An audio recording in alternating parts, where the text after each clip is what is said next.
there?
Hello?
You there?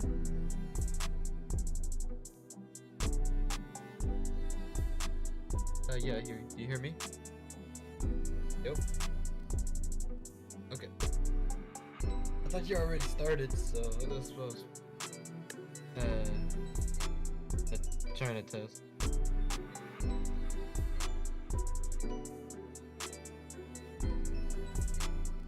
If I'm seeing it's just on the putting curtains part.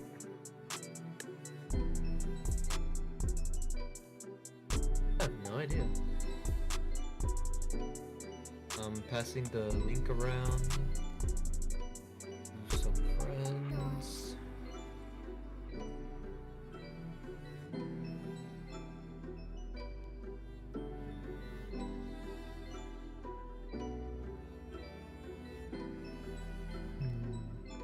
It's gonna take a few minutes, so you can go ahead and start without while I do this.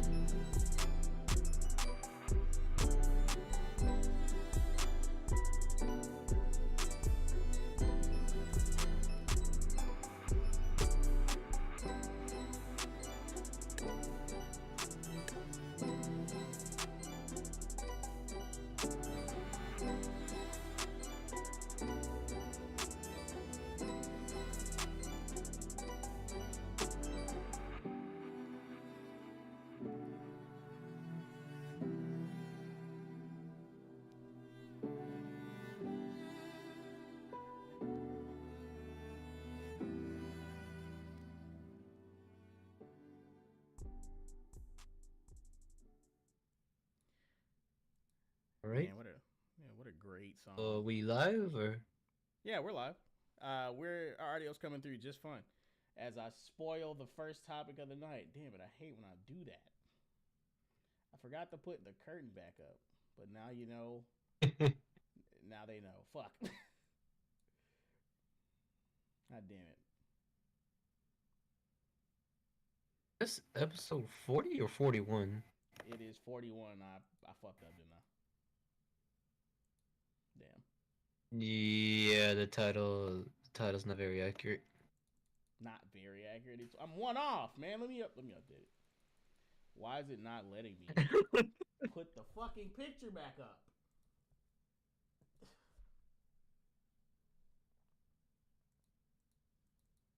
Damn, I'm being trolled now. Yeah, I noticed while I was passing the link around. I'm like, wait a minute. That's the wrong screen. That's why. Dumbass. All right, now we're in the right screen. That was the absolute wrong scene. All right, sorry about that. All right. Technical difficulties.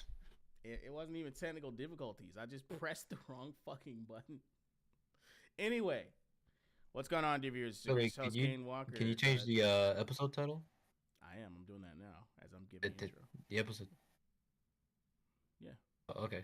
Cool. All right. What's going on, Diviers? It's great host Kaine Walker back with another episode of the Monkey Paw. Despite what the title may tell you, this is episode 41.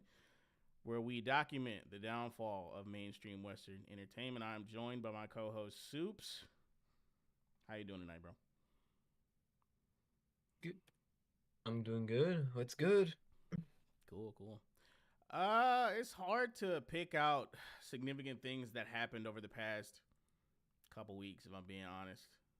Well, I skipped a week, so it's been 3 weeks. Sorry, guys, I owe you a solo. I won't burden Soups with showing up for that one because I messed up. But, anywho, it's been hard to find salient topics to discuss. But I was able to find a couple that are actually still very relevant. So we'll be going over those tonight as soon as I save the correct episode title number. There we go. If y'all are fresh, you'll see that it's episode 41 now. Sick. All right. Next time I'll be sure to get it right the first time. But without further dally, I'm going to go ahead and jump into our first topic for the night. And there you go.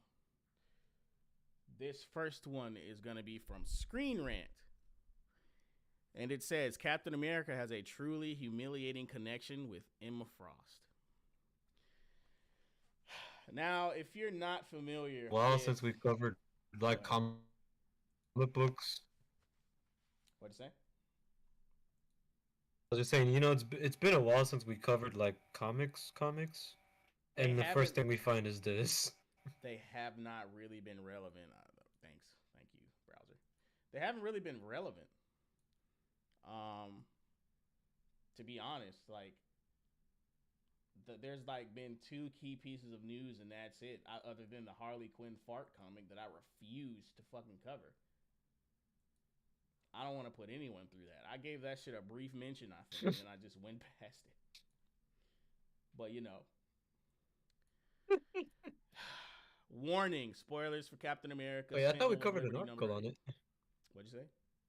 Did we? Did we read an actual article on Most that? of y'all ain't reading it. Yeah, I think we did. Dude, I don't remember doing that. I don't remember doing that, I swear. If we I think it was either last episode or two episodes ago.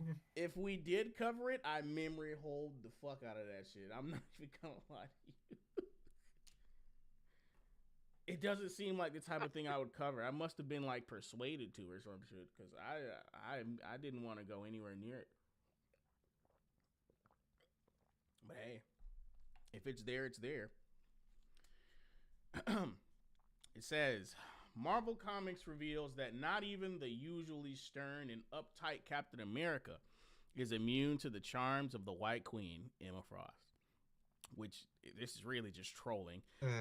After their meeting at the last Hellfire Gala, When Steve Rogers has to ask for a favor that requires Emma's special talents, the only thing he has to do is to think loudly of a very, very embarrassing word.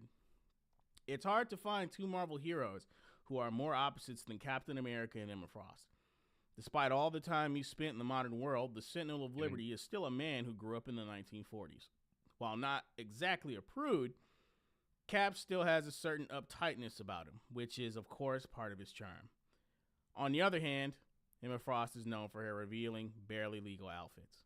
Barely legal? She's like, what was she, like, middle-aged? She's, oh my God. She's in their 30s at least. Yeah.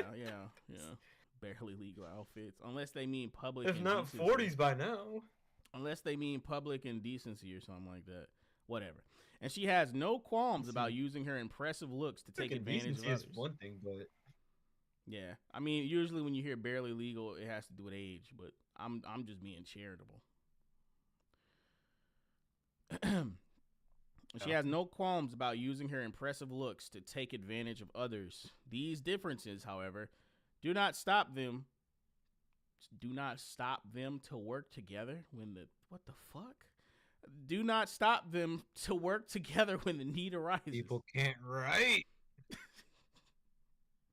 These people are paid to write and they just can't. That was the most broken sentence I've read. They did not earn their soul. In Captain America Sentinel of Liberty #8 by Jackson Lansing, Colin Kelly, why are there 4 writers on this? Jackson Lansing, Colin Kelly, Carmen Carnero, and Nolan Woodard, Steve Rogers finds himself in a predicament that requires the intervention of an expert. Captain America and his new team has been kidnapped by the Outer Circle, and their brains have been tampered with by a new villain called MODOK with a C. I don't know what the C stands for with MODOK.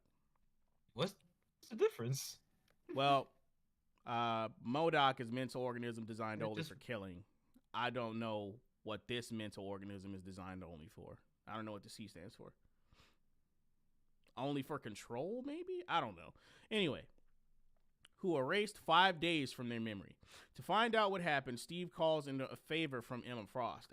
After their chat at the Hellfire Gala, I still don't know which way to pronounce it. I'm going to say Gala. Emma offered Captain America the option to call upon her help by simply thinking loudly of a specific word. All right. However, the word that Emma chose is mommy, which makes Steve incredibly embarrassed. I would tell her, I'm not going to lie, I would fire her and get another telepath. She's not the only one on Earth, bro. I'm not. You know what I mean? Like, instead of him having some self-respect. Right? There's at least three other ones. At least 3 other ones in the X-Men right now who could help. Instead of like having some self-respect, like he most likely would, he goes through with this humiliation ritual. He's always known for having self-respect. He's Captain America. God damn it. Emma Frost is now Captain America's mommy. This is trash. This is so fucking trash. This is painful, man. Let me zoom in on this panel. Oh, you can't. Fuck. Oh, whatever. Actually, let me see if I can open it in a new tab and zoom in on it. You could. That way. Yep. Oh, my God. Oh, and look how they drew her. Look how they drew her in this fucking... Oh, my God. It gets worse. Look how they drew Emma fucking Frost, dude. Look at that, bro. She looks like Luke Skywalker when he went to go face Darth Vader. I was gonna say she looks like the stupid mog face expression from back then. For bro, the stupid memes. Bro, you could cut diamonds with that chin. What the fuck? Why is her jawline sharper than Captain America's? I don't know, man. Oh my God. And all right, whatever. Let me just read this. So what are we going to do about it? Well, my dear, I'd recommend that we observe the battlefield. A new soldier has joined the line, the identity of whom exists only within our mental negative space. All the sidekicks I ever knew are in the grave, but surely you young bucks know someone with some capability vis-a-vis mysteries of the mind. I mean, that's any sidekick ever. What do you mean? Like any telepath would know how to solve this problem. And there are way more powerful telepaths than fucking Emma Frost. So it's not like she was the only person they could have asked, even outside of the X-Men. You know, like, whatever. Let's continue. Wait, What's that? outside of the X-Men, I'm actually trying to think about it. Like, which hero telepath is outside of the X-Men? Because I don't really know that many. Shit. God damn it. I would have to Google that too. Fuck. No, first one's don't. I was gonna say, because would Madam Web count? She would count, but no, she would count. She would absolutely count. But there's better characters than her. Hang on. See, now I have to look this up because I did introduce the point, and here I am drawing a fucking blank like a jackass. Hold on.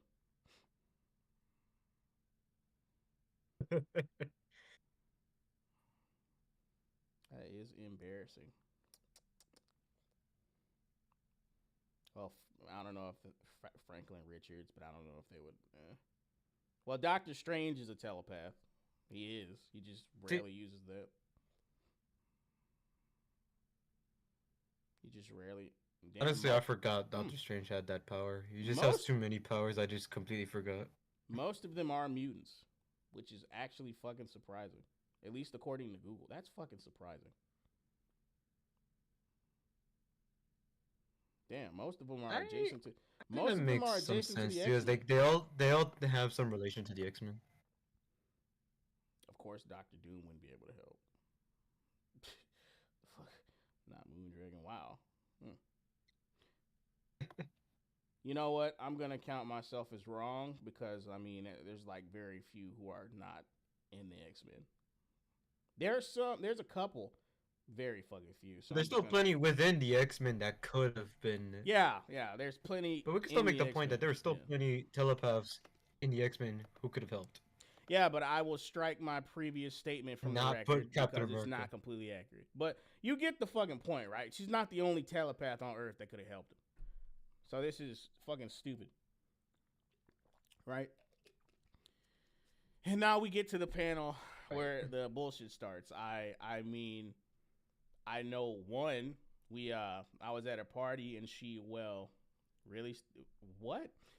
You're telling me Steve Rogers doesn't know anyone else but Emma Frost? I don't believe that. I really don't fucking believe that. I don't. Knows Charles Xavier. Everyone knows Charles. Yeah, I'm pretty sure he's met Charles Xavier once. Is this still Krakoa era X-Men or what? He could ask Xavier, I think. I mean, even if it is. Yeah, even if it is, like, Emma Frost is here. She's a fucking mutant. Why couldn't he ask Xavier? Or Jean. Or Psylocke. You know? But whatever. Maybe he magically doesn't know them. Which I fucking doubt. But he knows Xavier for sure. Everyone fucking does. But anyway. Steve, it's fine. You don't gotta be a monk when I'm not around. Da-da-da. Reminds me, actually, I have this suit they made for that dinner that you should see me in. Don't change the subject, babe. Call her. Right. Not really a call to make with a phone, more like a word I'm supposed to think loudly. What's that? What's that? Oh, my God. And yeah, mommy is the word. There you go. Yeah, there you go. Wait a minute, that's not Emma Frost? Who the fuck is this? That is Emma Frost. That's the whole. Is that not the whole point of this article? No, I don't think this is Emma Frost because this person is. That's not the whole point of this article. No, this person here in the blonde chick is speaking as if they're not Emma Frost, and he's calling her to help. This is just not making sense. No, I mean, I'm pretty sure this isn't Emma Frost because, like I said, this person is speaking as if Emma Frost is a person that's not there yet. And Steve is calling her by saying this goofy ass word, but whatever. You know, like, this is why people don't buy books anymore. Because instead of showing your heroes being heroic or in a position of authority, you just have to fucking humiliate them. You know what I mean? Why is this the only telepath he knows? Like, this is fucking stupid. But anyway, back to the article, I guess. Let me see. How does Emma Frost look in this book, though? Now I'm fucking curious. How does she look in this goddamn book? Give me a second. Let me look this shit up. And I know I'm derailing the fucking article a little bit, but hang on. Let me see. How does she look in this shit?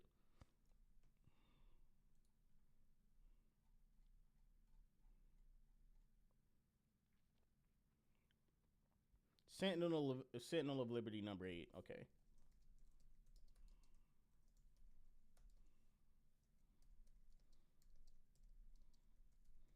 Man, this is. I think I did see a picture of her. This is just confusing as hell. Ah, yeah, that's right. This is her, and it doesn't look much better, bro. It absolutely does not look much better. Oh my fucking god. I did remember seeing this. This shit looks awful. Yeah. Yeah, let me just go ahead and show y'all this. Get paid again to do this again? What'd you say? How much do they get paid again to do this? I don't know. Clearly too fucking much.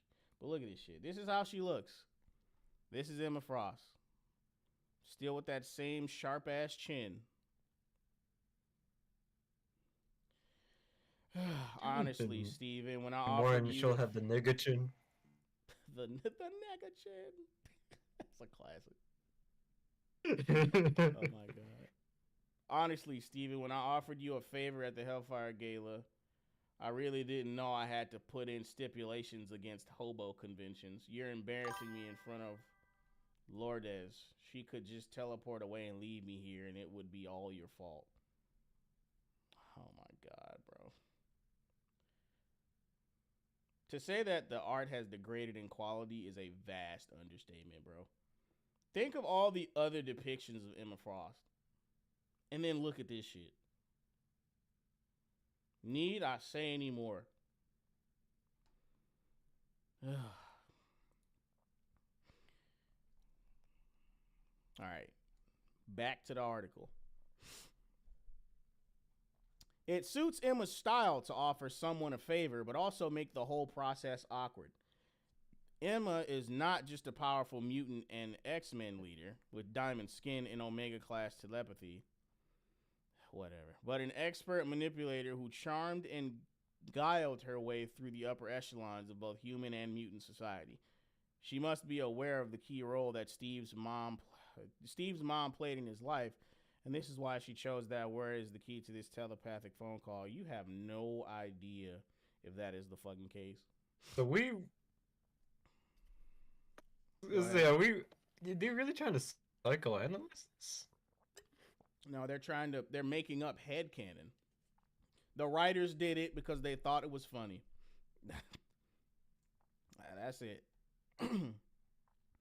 It's a reminder for Captain America that Emma knows a lot about his personal life. You don't fucking know that. You don't know that. Which is just another way to make Steve feel vulnerable in this transaction. Yeah, and that's exactly why he should have told her to fuck off and go ask someone else. Vulnerable. But I guess conveniently he doesn't know anyone else because he only knows one fucking X-Men character. Conveniently, for the sake of this plot. For an instant, Captain America will think of Emma Frost as his mommy, and this is exactly what the White Queen wants. Who cares? Who cares if that's what she wants? It makes for a bad comic. It's character assassination via humiliation ritual. No one wants to see their heroes in this state. Like, it's one thing to have one of your favorite Well, heroes say no, no mommy. man would self. Go Hang ahead. on. Wait, no that would want to be in this position, especially if they're in a position of like, hey, I gotta be the man I of the have an hour here, image. the authority That, figure, the yeah, agency. I have an image to preserve. Like, it's just weird, right? Like, I have an image to preserve. I gotta command respect, and you have me doing this. there's a difference between like having a humorous moment where you know Peter tries to web swing and he ends up falling down and you get the like my back meme. There's a difference between that and this shit. Like, there's a clear and distinct difference. Like, you could put your heroes in embarrassing or even humorous situations without bitching them, and that's essentially what they're doing. Like, sustaining an injury during experimentation is not necessarily humiliation. It's funny, but you're not trying to demote your character in the process unless it just becomes a ritual. Like, you just doing that shit routinely. But anyway. However, it must be said that Emma has no villainous intention. Captain America has proved to be one of the foremost at blah blah blah. Foremost allies of Krakoa and the stalwart defender of mutant freedom and independence. During the Judgment Day affair, Steve's support was so valued by Krakoa, that Captain America was the first non-mutant resurrected by the resurrection protocols. It's clear that Emma just wanted to pull his leg a little and take a chance to embarrass an uptight man. Luckily for Steve, this little embarrassing connection will remain a secret between Captain America and Emma Frost. And the fucking audience. Like, what are you talking That's what about? I was about to say, and the reader. I was gonna say, and the fucking reader. The reader's gonna remember that. Like it's a freaking it's a PTSD episode. It's my bad. It's so stupid. Like, they never let the male characters stand up to this and go, no, I'm not debasing myself like this. Like, I'm not doing that shit. But whatever. It's just Marvel continuing to slowly dig their own grave, which they should already be in, but we know why they continue to remain in business, bailouts. But Yes, because of an organization ending with AIDS. AIDS. US AIDS. Oh my God. But yeah, man, that's not even as okay. As odd and as cringeworthy as that article was, it's not even the worst for Captain America. Because while that is annoying and humiliating, it's a lot less damaging to his character than this next article about him. As much as I fucking hate shit like what happened with the Screen Rant article.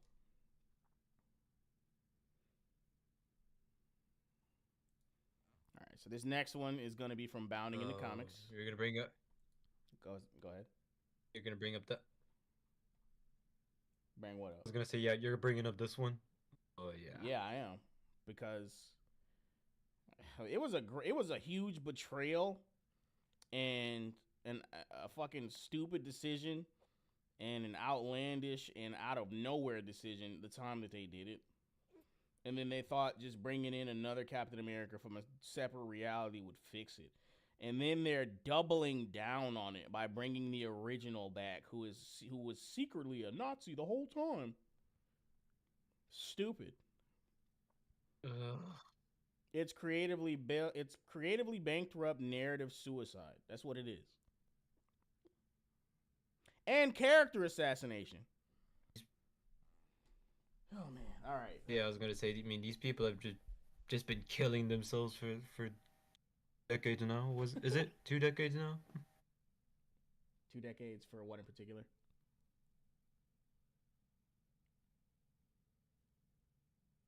I mean, 2 decades as in for all of this, like even outside of Captain America. I would say yeah. I would say 2 decades, give or take. Give or take.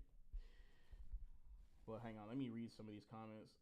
Alan says he paused Resident Evil 2 remake to be here because the game's beating his ass. Oh my god. I wish Emma was my mom. However, telepaths are like the worst thing ever.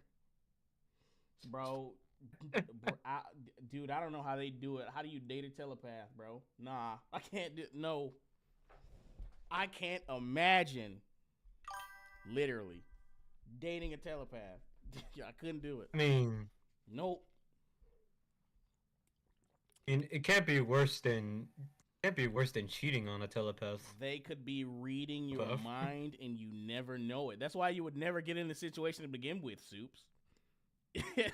if they end up being vindictive, suddenly they'll. If they end up being vindictive, they will Bobby Drake your ass and turn you gay. I wouldn't put it past them, dude. You will end up getting Gene Gade. I swear to God. It'll happen. Don't do it, bro. Just do not. Like, if sticking your dick in crazy is bad, imagine sticking your dick in Mind Reader. I can't do it. No. I can't. You were gonna say if sticking it in crazy is one thing, then finding out you stuck it in a man is a whole other. Alan said still would, and I know he's talking about the picture of Emma Frost I showed. Bro, you are down horrendous. She looked like she got a sex change. Oh, you have. Oh, what's up, Oscar? Yes, we have heard about the white Black Panther. Stay tuned. Stay tuned. Stay tuned. Don't forget the mutants also trying to be like a psycho cult. Yeah, that's why I asked if it was Krakoa era. But after what we just read, apparently Cap has like special status with Krakoa, so of course he knows other telepaths. What does he mean? I know one. Like, you also know Xavier. Go ahead. You know at least 5 at this point. That storyline never made any sense at all. It's them trying to character assassinate Captain America. Yeah, exactly. What's up, Toast? Thanks for being here.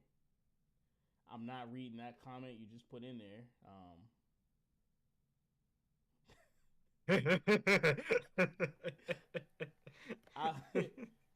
He said, I will never forgive them for what they did to Iceman. I won't either. I won't. It was criminal. It was like one of the biggest crimes in all of comics. It's horrendous what they did to 80 years Iceman, of heterosexuality, bro. Undone by the stroke of a pen.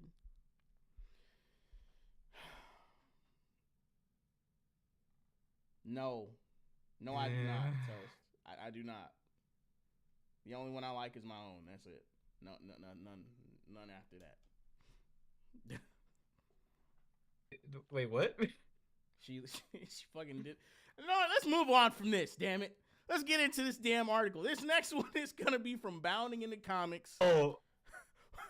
Marvel Comics executive. I just realized what you were talking about. Marvel Comics executive editor stands by Captain America Hydra storyline. I wouldn't do it. I wouldn't do any of it differently. Despite all the controversy, outrage, and general discourse surrounding the entire affair, Marvel Comics executive editor Tom Brevoort says that if he were ever given the chance to redo the infamous Captain America is a secret Hydra agent reveal, he wouldn't do any of it differently. Despite all the narrative, even despite all the narrative contradictions it introduces. What the fuck do you mean you wouldn't do any of it differently? It introduces the absolute murder of Marvel's best hero next to Spider-Man. Despite all that, he wouldn't do any of it differently. Dude. Anyone, bro. Why do I keep thinking they give a fuck about talent, accuracy, narrative coherence, any of that? Why do I keep wanting to give them a measuring stick of greatness, but clearly they don't give a fuck about that. They don't give a shit about it. Let's get into this panel, I guess. Like I've said before. Go ahead.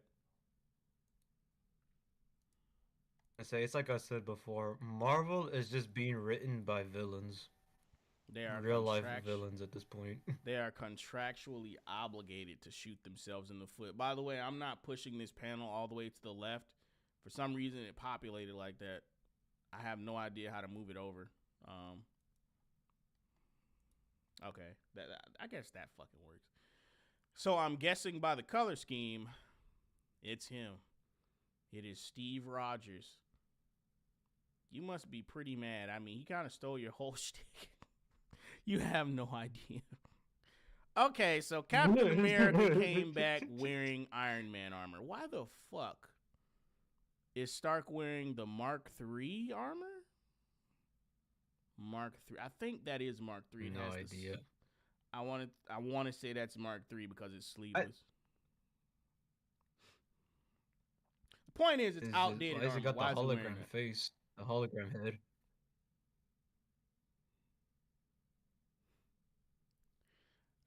Well, at least we're all finally here. Oh my god, bro. I want you to know, I understand what you're trying to do, even through whatever anger or frustration I might be feeling. I know that all of you are just, I hope somebody interrupts him with a punch to the fucking face. I know that all of you are just trying to do what you think is right, but you're wrong. And you should take a look at the damage you've done. The lives that have been lost and all for nothing. Wait a minute. Hang on. I'm gonna reserve this next bit of criticism for later because I don't even know if what I'm assuming is true. So hang on. I'm gonna hold off. You see, you're too late. The time for fighting is done. Now it's time to rebuild. I don't even have context and I'm still rebuild pissed. What? I have the prior context to the Hydra reveal, but I don't have context to this scene, and I'm still pissed. Let me resize lettering. By the way, guys, let me know if you need me to zoom in so you can see the text. I'm pretty sure you guys can see it well enough, but holy shit, 10 viewers. Thanks, guys. Thank you for pouring in. Hang on. Oscar... Hang on, I'm gonna just read a comment from Oscar. He says, because why not? Also, that wasn't Stark because he was killed by Carol Danvers back at Civil War II. Another awful storyline. Okay. Yeah, but guess what, Oscar? They don't remember that. It makes the scene make even less sense. Oscar, they don't It makes even less sense. They don't remember that. Also, why is he a hologram? Fucking A, bro. It's probably for a dumbass. That's what I said earlier, but apparently because the real one is dead, I'm guessing he turned into Jarvis. I'm guessing. Oh wait, never mind. No, they didn't forget about that. Civil War II was garbage. Bro, I swear to God. What's good, Tyrant Inferno?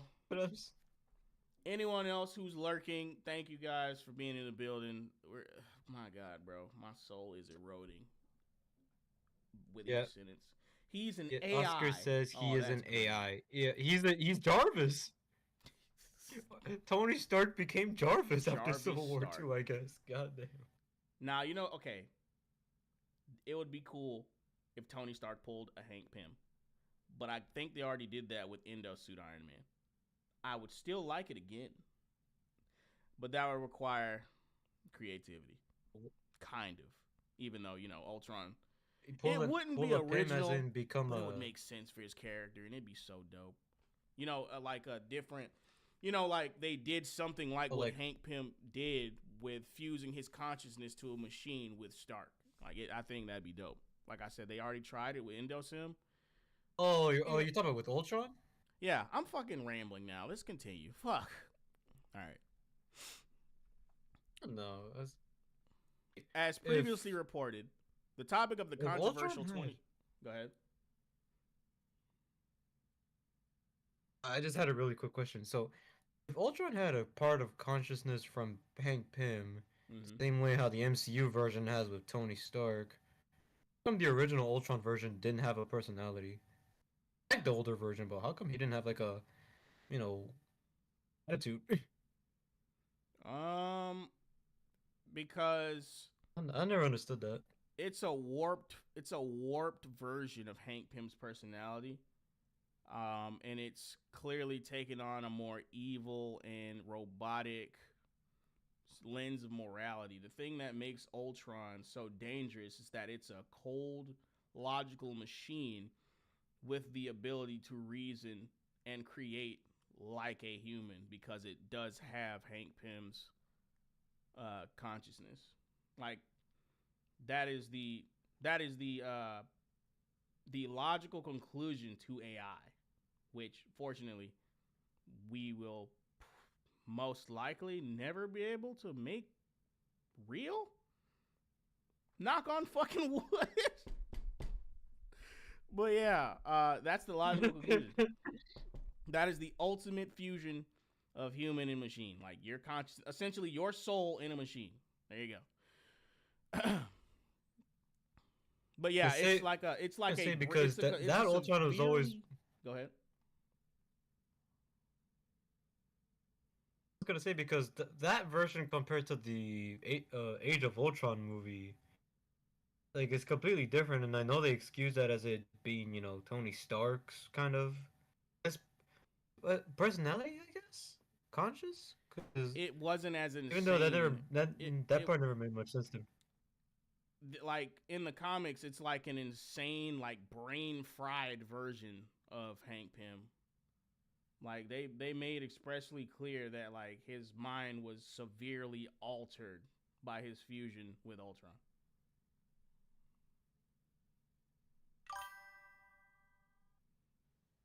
Hmm.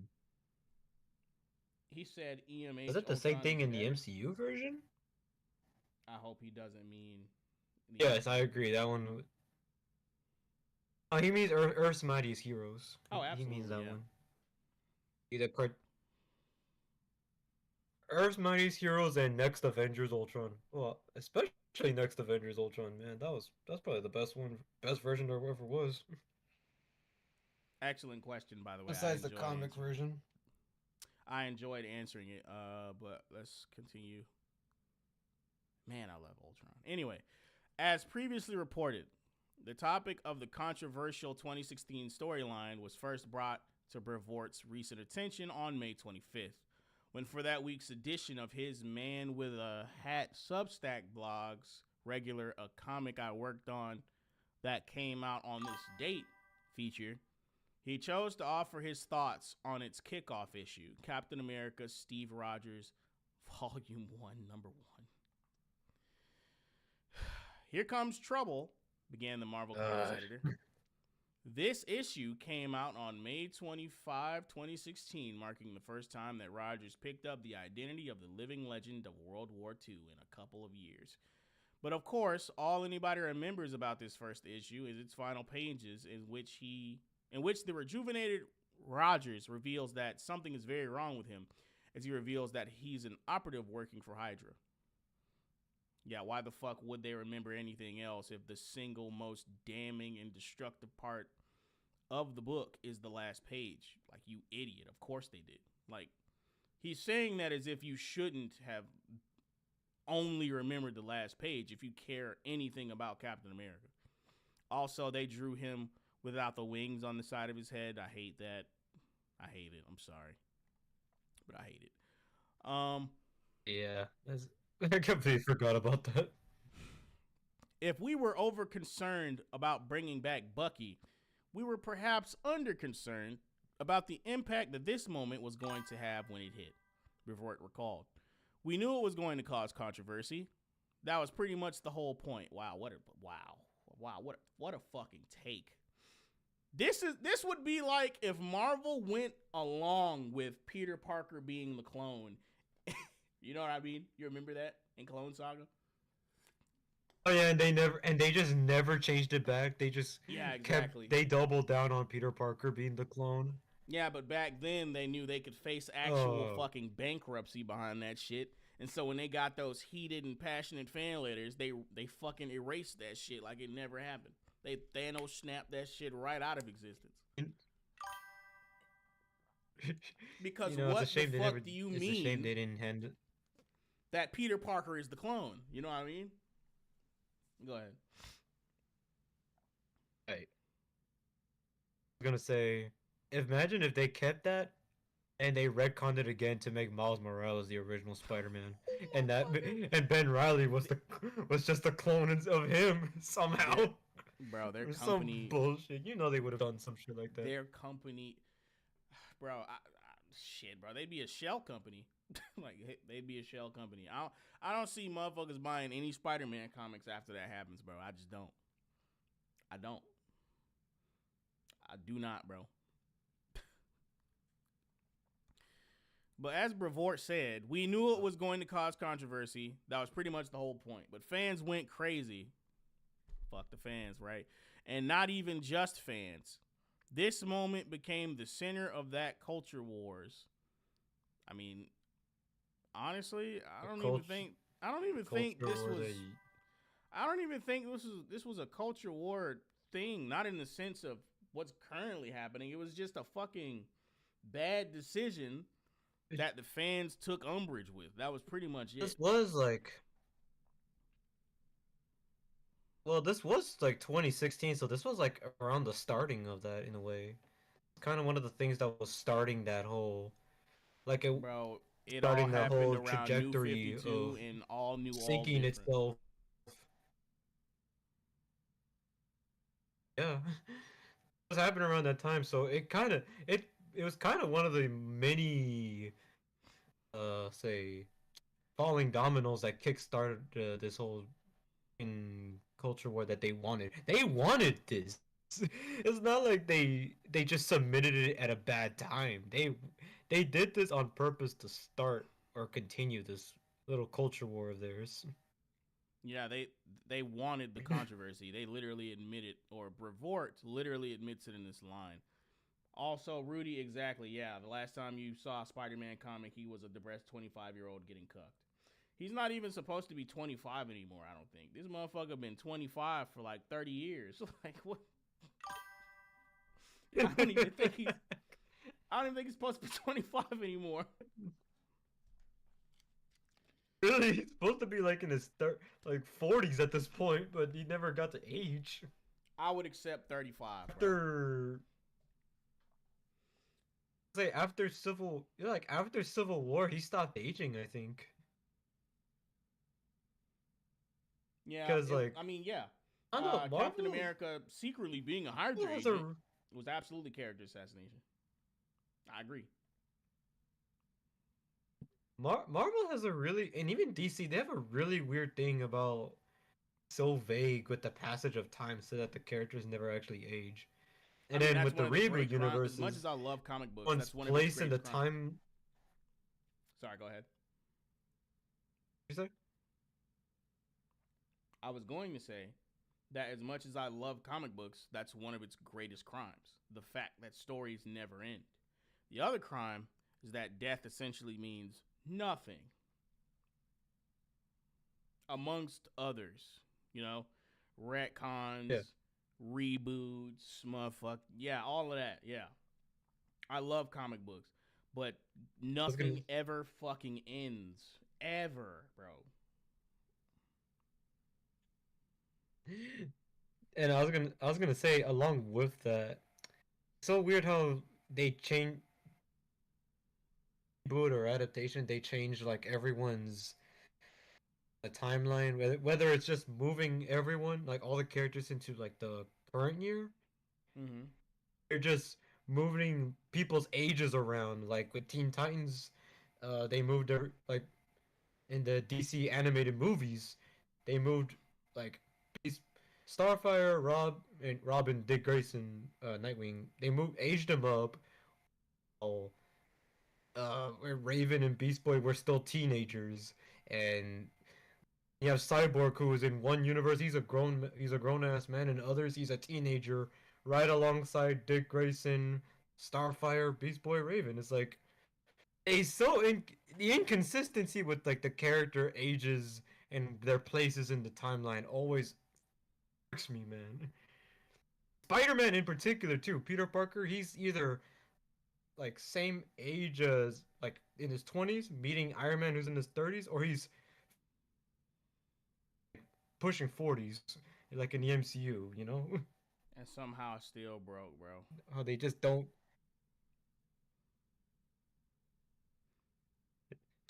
What I'm saying is like some characters either don't age well, some characters never age, while others get their ages changed around so much. It's inconsistent. Yeah, like yeah, that's another major crime for sure. I want to answer Rudy's question real quick before we get back into it. He says if they're going to reboot the universe, why don't they have a conclusive story for that universe that has a 5-year release frame with no resurrection rule? I mean, because that's a repackaging of the sin that I outlined a second ago, that the stories never end. Like they have to end at some point. When is there going to be a new character that they come out with that's the face of the, I mean, it's not even that the character that dies has to stop being the face of the company necessarily. It's that, like, what do I always say? All good things must come to an end, right? So, like, I mean, that's the problem in and of itself. When does the story conclude? When have our heroes either died heroic deaths, died tragically, or gotten there happily ever after? Like, when? When? Why reboot That the seems universe at like all? what do Why they not call it? start a new one with new characters? Go ahead. I was gonna say only time I can kind of think. I was gonna say the only era of comics I think kind of had a bit of a conclusion was like the golden or maybe the silver age of DC comics, where like some characters back when the heroes actually got married and had kids and shit before they got rebooted into another universe. Mm-hmm. In the old in the more campier era of comics. Yeah, extremely campy. Fucking Superman had whatever powers they Just wanted to give him. Sneezing away yeah. universes and And changing his And face. Go ahead. Batman had like any gadget the plot wanted him to have. Right, that fucking the The plot bad belt. shark spray. Goddamn. It's a good thing communists aren't people. Plot belt Anyway, with a bad shark spray. That's always. that was a reference to Batman. Communists aren't people. Wait, okay. All right. Okay. Oh, based. This moment became the center of that culture wars, with any number of bad actors pointing at it as evidence of some manner of moral decay that had infected the entire industry. There were things well before that. Where have you been? Where have you been? Ah, yes, the infamous panel, Hail Hydra. I don't remember who this is he has tied up. I don't remember. No. The Star-Spangled Avenger reveals himself to be an agent of Hydra in Captain America Steve Rogers Volume 1, Number 1. Words by Nick Spencer. Art by Jesus Saiz and Joe Carmagna. I'm sorry if I butchered those names. Things were serious, man. Things were serious enough that I received death threats. I don't believe you. I don't fucking believe you. I don't. I'm sorry. They never showed the death threats, bro. They never show the death threats, and it's always somebody saying some shit like "go die in a fire" or "go play in traffic." It's never "I'm gonna show up to your house and do something to you." It's never that, bro. Ever. It's always some other shit that they classify as a threat that actually isn't one. But anyway, for allowing this to happen. And I had to cancel an appearance at that year's Baltimore Comic-Con due to a threat that was sent from the Baltimore area, and that the police was consulted. What? And that the police we consulted considered a legitimate threat, and not just some blowhard spouting off. Okay, what does that mean? I still don't believe you. I'm not gonna lie. Until I see a police report, I don't believe shit. Anyway, he continued. Fun times. The person who got hit the hardest was probably writer Nick Spencer, and most of those who were angry didn't want to hear that this was the first move in a carefully constructed storyline. This was going to play out over the next 18 months or so. Bro, the callousness, right, of them just not giving a fuck about the vitriolic response from their customer base is insane, dog. If you were a mom and pop spot, you'd be obliterated. You would cease to exist. You'd have to sell your shop, bro. But since they're a corporation, right? To say, man, because this isn't like a narrative decision that people like disagree with because they don't want to see the character go, but it still makes sense and is narratively satisfying in that way. No, this is a deliberately bad choice that is out of character and not at all in line with any other narrative parallels drawn by the character. It just doesn't make any sense. Like, this character has been he's been characterized for like how many years? Like decades upon decades, and out of literal nowhere. The fucking Great Blue Yonder. Hail Hydra? No. What the fuck are you talking about? Like, it's not like shit. It's like what's it's not like Neji dying in Naruto. Yes, motherfuckers hated it, but it was written competently enough to where, yeah, he should have died. He probably should have died. This is not that, bro. Because as much as people hated Neji dying, it didn't ruin Naruto. Because at the time it was somewhat well written. But they're trying to conflate shit like that with blatantly making a character act outside of what they normally would. Specifically for the controversy. Like, they said that. We did it specifically for the controversy. Not because it fit the story. Neji's death didn't ruin Naruto. Go ahead. I say, yeah, Neji's death didn't ruin Naruto as badly as his own son's existence did. Yeah. His own son's existence. Let's not get into Burrito. Let's not get into Burrito, man. All right. It was a big brassy story, maybe too big at certain points, and one that Nick almost lost control of at one point or another, wrote Brevoort, wrapping up his reflection. But ultimately, we were able... Go ahead. Say control? What control? Control of the story. Like, I don't know what he means by that. Maybe the story was getting away from him. I don't know. Where was I? No, it doesn't sound that way. But ultimately, we were able to keep the whole thing together long enough to land the plane in a mostly satisfying way for you, motherfucker, in the Secret Empire crossover that came the following year. That is fine. Lost in the crowd a little bit, but probably thankful for it in this instance, was artist Jesus Saiz, who turned in some seriously great artwork on this issue and those that followed. Years ago, he's fighting Red Skull Rogers. Off me, you fool. The cube is mine. Mine. Stay away from it, Skull. I'm warning you. Stay back, or... And he throws the shield so hard it severs his hand and severs the cosmic and it cube. shattered the desert. It's called the Cosmic Cube in the books. How the fuck did it break the Cosmic Cube? Yeah, my bad. Nah, you're good.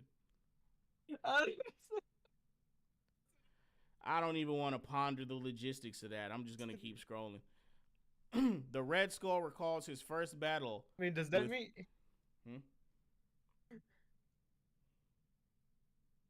Like, wait. So he could just, this whole time, he could just cut people's arms off by just throwing the shield harder? Or, like... No, I mean, logically, he should be able to do that. I'm not going to dispute that. He can bench press 1,000 pounds. He should be able to put enough heat on that motherfucker to sever an arm. He should. I'm not going to dispute that. And it doesn't even look like a clean cut. That shit looks painful.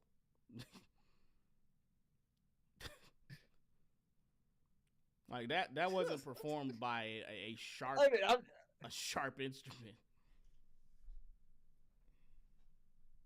no, I'm just shocked because I've never actually seen Shield actually cut somebody in two.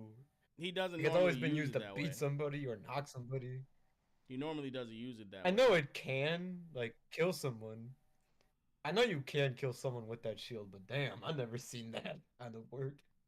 No, he doesn't do that normally. Um,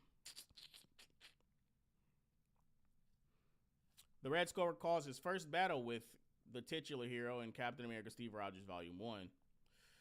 Da-da-da. Having piqued the Having piqued his Another readers' reboot of his curiosity on the origin? nearly decade-old storyline, Revort was asked by another reader, considering the controversy that surrounded the Captain America Steve Rogers series, is there anything you would change with hindsight? Or do you feel the general premise of the story would get that kind of reaction no matter what? Excuse me. Presenting his answer in the latest edition of his Substack blog. I don't want to make fun of that. I don't want to make fun of Substack. I don't know why I laughed at that anyway, but anyway.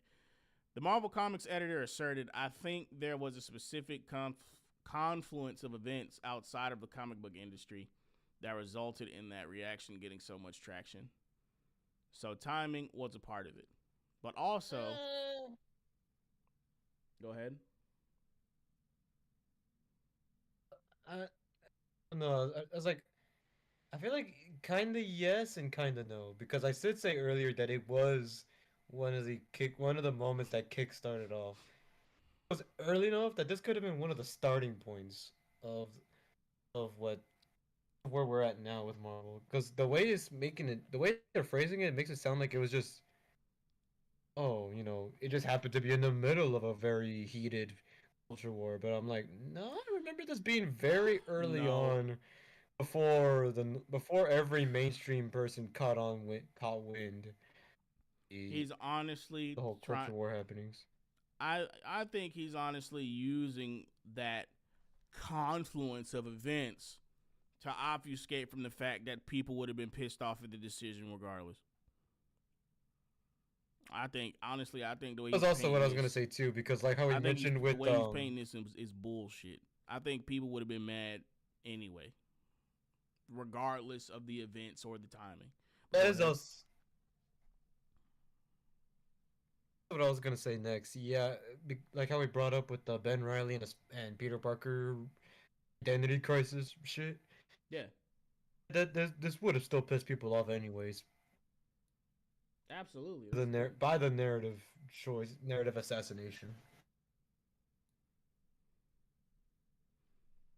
like I don't know what they're talking. I don't know what he's talking about here. I think that's just cope, as they say, cope.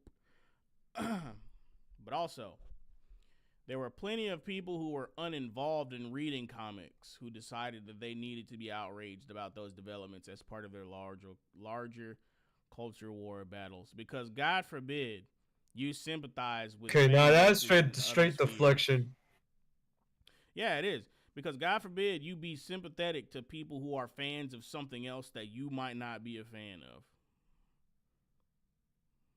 But whatever.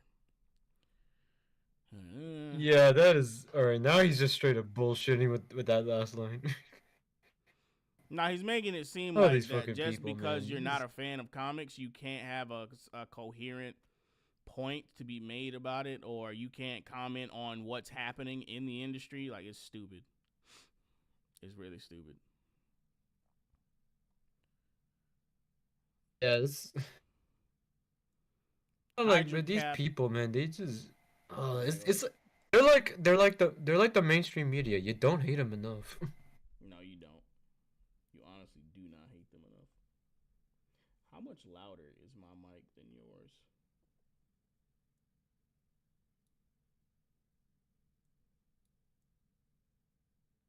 My bad. I just noticed. I think you're fine.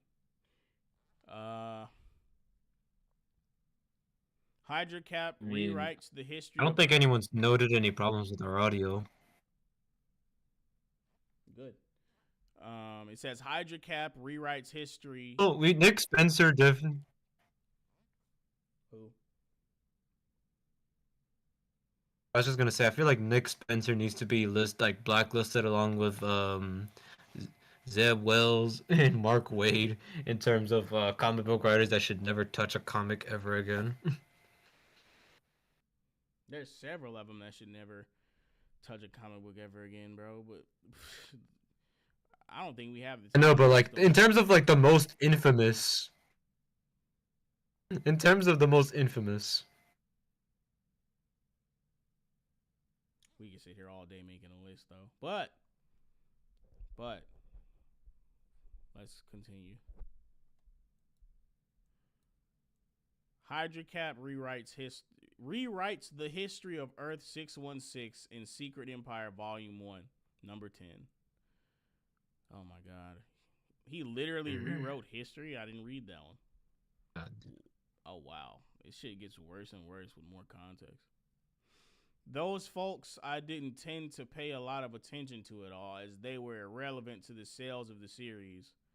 I mean, it didn't sell that well, buddy. Like, you had a wave of vitriolic backlash. What are you talking about?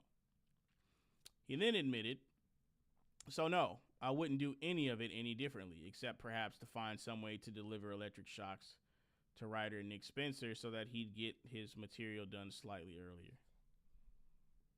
Asshole. No matter what you do, no for matter what real, story what? you, I don't even know what the fuck that other comment was for, bro. That was just weird. No matter what you do, no matter what story you tell, there are going to be those who aren't going to like it. And in order to do your best work, you can't be coyed by what people might say about the work, he ultimately concluded. And almost a decade later, Captain America is still fine and well. So all of that agita was ultimately a tempest in a teapot anyway. This is, oh my, he's retarded, bro. What do you mean? What a load of shit. This comment doesn't go for this situation. Like, the majority of your core fan base Right? hated this. And they had good reason to hate it. But fuck them. Like, just fuck them. I wanted to do it my way, fuck them. Like, if for a second they had to worry about actually catering to their fan base, I swear to God, they'd be bankrupt yesterday, bro. They'd be wearing barrels for pants yesterday.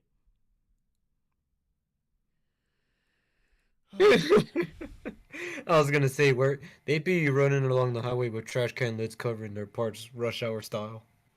I was just about to say it'd be like Chris Tucker on Rush Hour with Jackie Chan. yeah.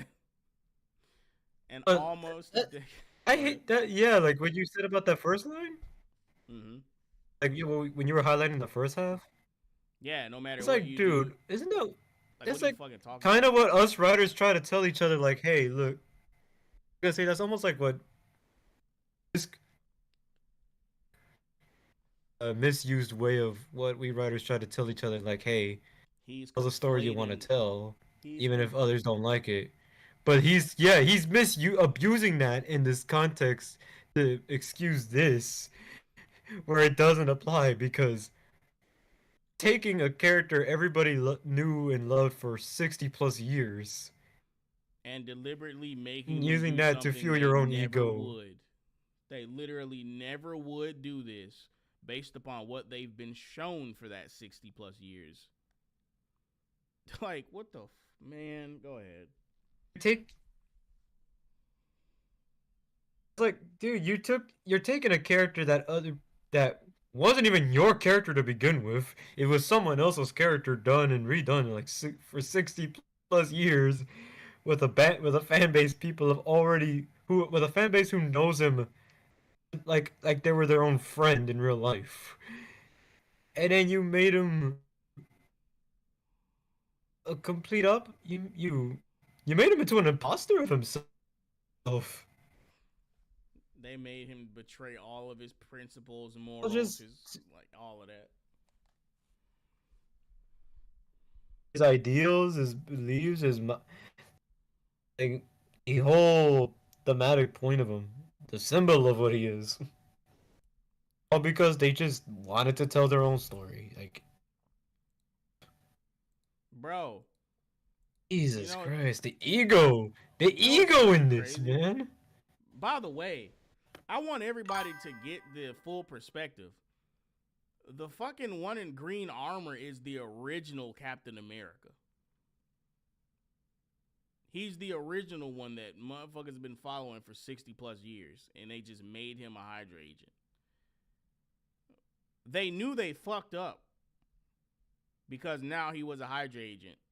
And we know that they knew they fucked up because they brought a different Captain America, which is a carbon copy of the one they fucked up, to the main universe to try and rectify the problem. Like before they actually went through with this comic, bringing back the original, people essentially, I mean, people always knew that this wasn't the original because how the fuck are you gonna try and make me forget that? People kind of swept it under the rug. The people who were still reading, that is, kind of swept it under the rug and continued to enjoy the character in their classic form, in the way they used to normally see them. And then this book came out. I wonder if those same people who continued to read after they brought back this copy of Cap are still going to be reading after this book's released, which I'm pretty sure it is released already. But you know what I mean. But let's go Big through this Mike, panel. Big These Mike panels. says, Go ahead. sorry, I was about to read a comment, but go ahead. No, you can read the comment first. Okay. I was gonna say, McMike says Jack Kirby is rolling in his grave. He absolutely is, bro. They didn't give. Yeah. They just don't care, man. Like, how many times I gotta say it?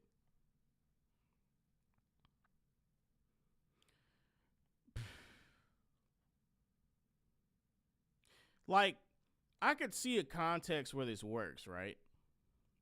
But it's literally the inverse. The alternate universe Cap is the good one, and the canon one from our timeline is the bad one. Like Batman versus Owlman, right? Except Owlman is the one from mainstream fucking Earth 1 DC. Like, it doesn't make any sense. But anyway, let's read the panel. He was a man at war with his worst nightmare, a warped and twisted reflection of himself and all he stood for. And his struggle inspired us. So now they're just making the case for why this decision was stupid in the first place. Literally all of this was true about the one he's fighting. But fuck it, I guess. Reminded us that there can only be one choice when confronted by this kind of evil. You do not run, you do not hide.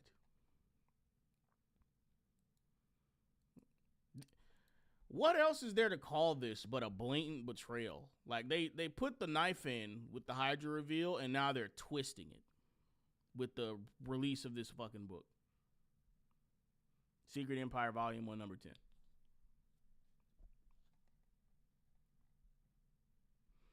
And that's the article.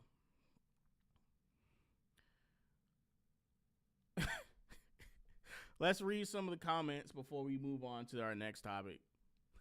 We got Space Cowboy with just another solid business decision from Marvel.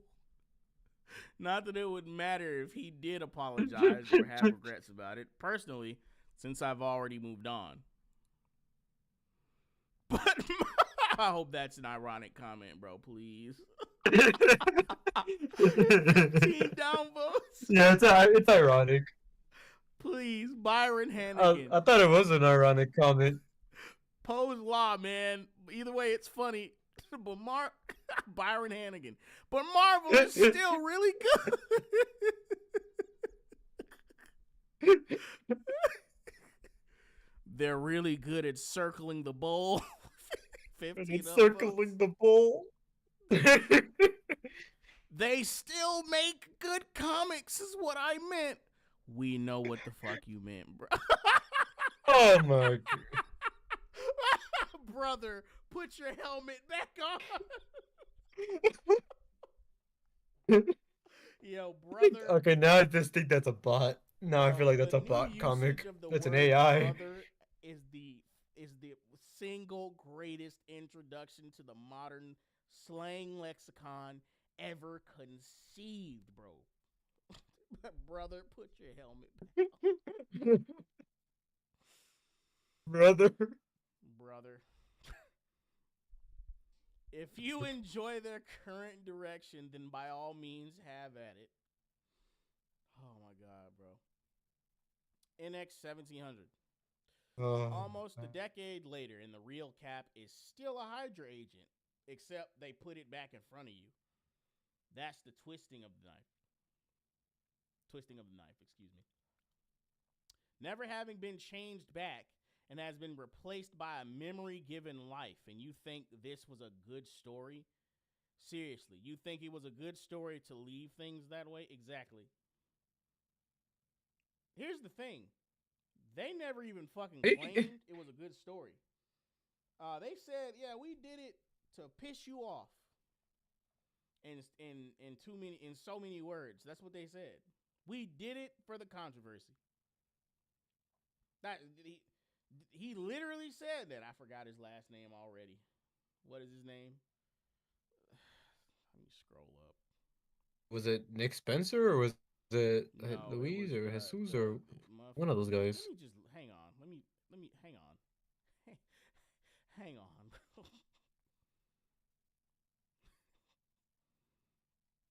What the fuck is his name? Brevoort. Oh, Brevoort. scroll I up a bit. terrified learning his first name. Brevoort. Brevoort literally said, "We did it for the controversy." That's what. That's why they did it. Yeah. How did these people Ah, sleep at night, man? Like, I don't know, bro. Probably hanging upside down from their fucking ceiling. hey. But anyway, Gert X. Marvel Comics supports it because they're all activists, and they fear that introducing common sense will lead to backlash from their fellow activists. Yeah, I mean that could be that could be I mean, that's probably what it is in all likelihood. I'm hesitant to say most it's either definitely, but cowardice or it's intentional or it's malice. Cowardice or malice. I think this honestly, feels at like a this case of point, malice bro, and the more so than point a case using of either of cowardice. the razors is just a fucking distinction without a difference. I don't care. The result is bad. I don't give a fuck why they're doing it or how they're doing it. Well, I care to know how they're doing it. I don't give a fuck why they're doing it. I don't care. Like the result is still negative. I don't want to split that hair all day. You know what I mean? I just want the fucking pain to stop. Yeah. Like who cares why? Who cares why you're bleeding? We want They the want to pain to stop. remove the leeches. Burn the leeches. Okay. Quite enough Sayer. Unique name. Can't comment on that particular storyline because I bailed before it came out, but I can comment on the whole causing controversy thing. Comics sold best when it was the story and art that drove the books, but since the first Secret Wars made a ton, we've been treated to event after event. By the time the 90s rolled around, I was pretty much done with the merry-go-round of crossover events. I mean, that happened again in the late teens. Do I want to say late? I forget the fucking stretch of time, but you remember War of the Realms, Absolute Carnage, fucking The King in Black, all of those world-ending events back to back to back to back. Yeah, the same shit happened recently. I forgot the span of years, but all of that shit happened around Yeah. the same time, and that shit got sickening too. So I completely understand where he's coming from. Like you have to find other ways to draw an appeal other than world-ending events. It's the same shit the movies were doing, and that shit wasn't happening either. They've forgotten how to draw people in with charming street level stories. They have no fucking idea how to do it. Huh? Whatever. I was gonna say these guys just haven't learned any. Somehow this company just hasn't learned a thing after the 90s. Like nothing. They've learned just nothing. They just kept pumping out. It just got worse and worse. Like I don't know why did they never actually take a moment to self-reflect? Who? Either this.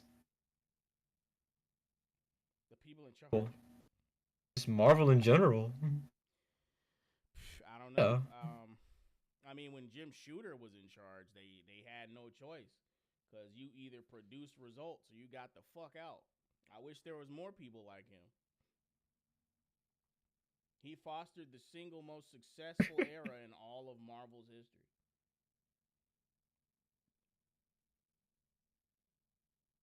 Like, Yeah. what else was there to it?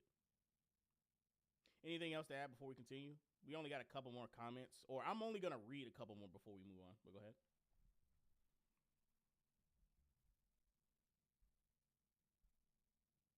Nah, go ahead. Gotcha. Oh yeah, I didn't finish the comment. Then they had to come up with the controversial slash shock stories like the Cap Hydra. How much did it really bump up the sales?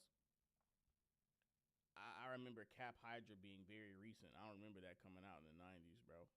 But it didn't bump up sales at all. Like, did you not read the article? And I'm not trying to be mean when I say that, but it didn't bump up sales. Like, no one liked it. No one liked the ending of that shit at all.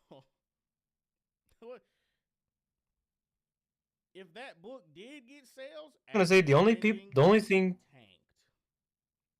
Go ahead. yeah, I just remembered something. The only thing people kind of liked, for at least from what I saw, Mm-hmm. related to this was when I used as a reference in Avengers Endgame. Cap pretends Yeah, to that was be cool. secret Hydra agent. I mean, They yeah, travel but back in time. that's using that in like a clever way that still keeps him in character because he's trying to be covert. Like, Yeah, and even then, if you were a comic book fan, it felt like a stab in the fucking back. It was like throwing salt on fresh yeah, that's what I was wounds if you're saying. a That's comic something. book fan. Yeah, that's what I was saying. But like, that's the only time I saw that. Like, yeah, that line. America saying that line used in a way that didn't immediately piss off people watching the movie. Yeah, That's the point I was trying to make.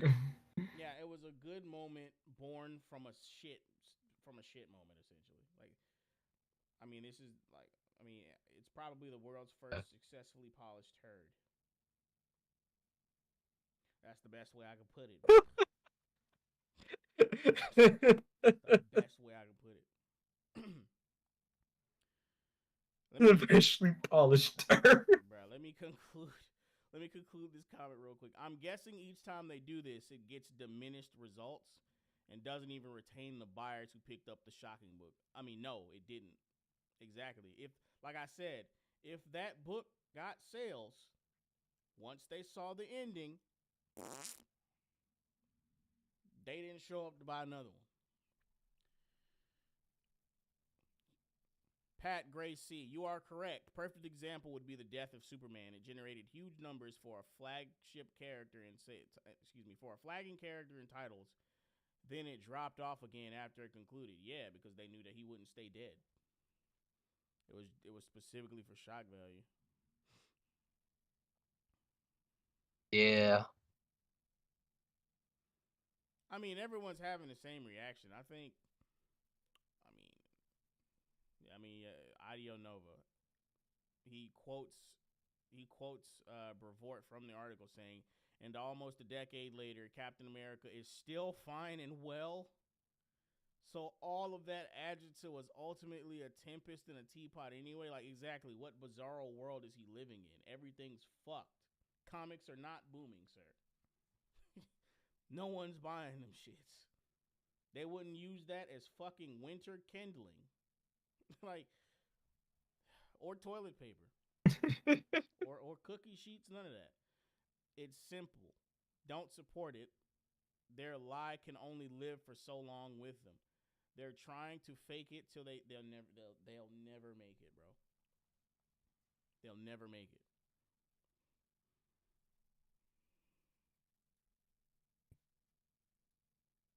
That's what we Look, like it's to Byron call again. an alternative fact.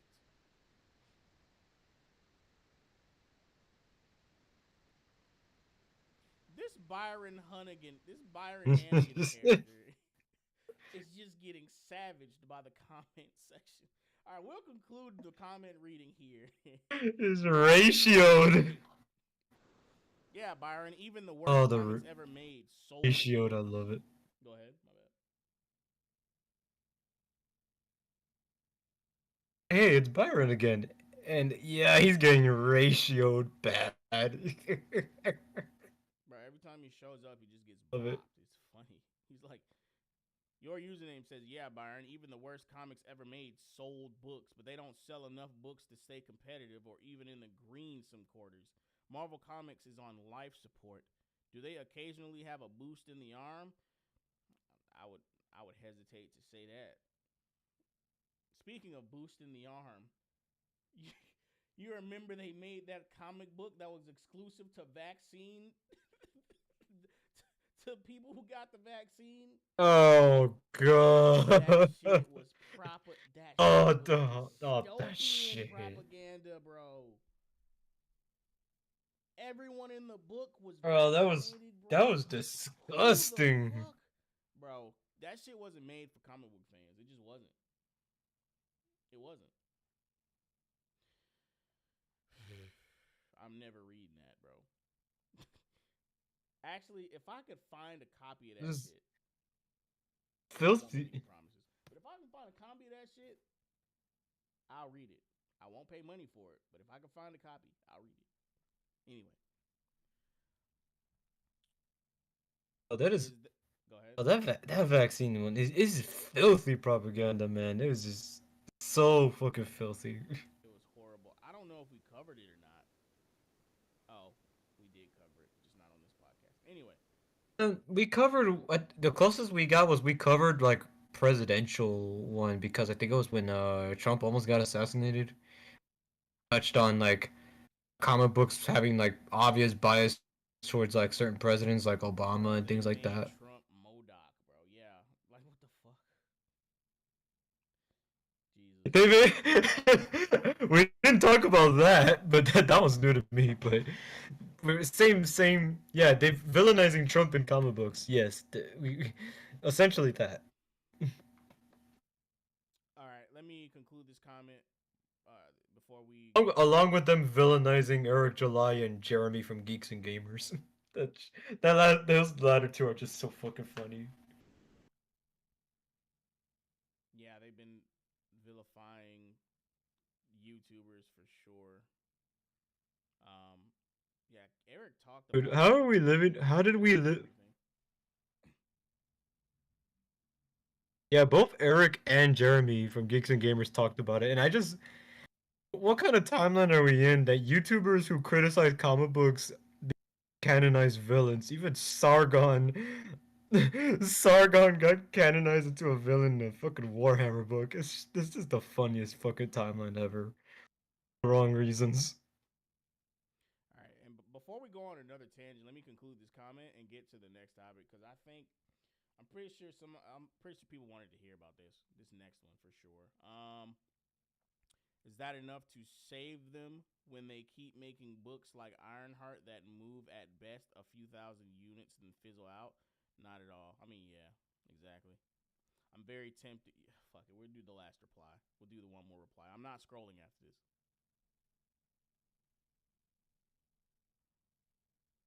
James Tony. Way less than manga, though. Way less. So much less the big two are fighting for 10% of customers right now. Does that sound like winning to you, fighting for scraps? Absolutely not. And we will conclude there. Comics are on That is an life excellent support, comment. bro. They're being poisoned by activists.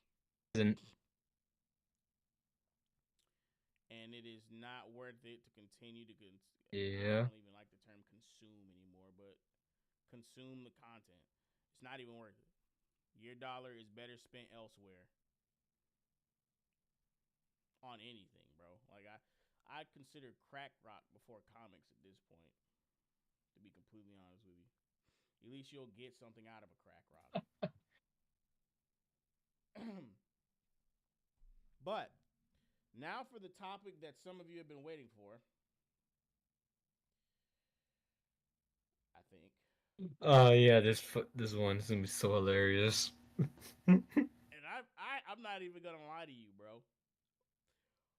I kind of handpicked this news outlet because you'll see this next one is gonna be from the root.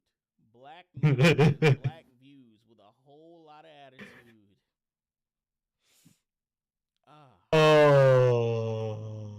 Marvel's new Oh, Black I already know what Panther this is gonna is say. white. Explained. Before you get all in an uproar, believe us when we say there's more to this new Black Panther than you know.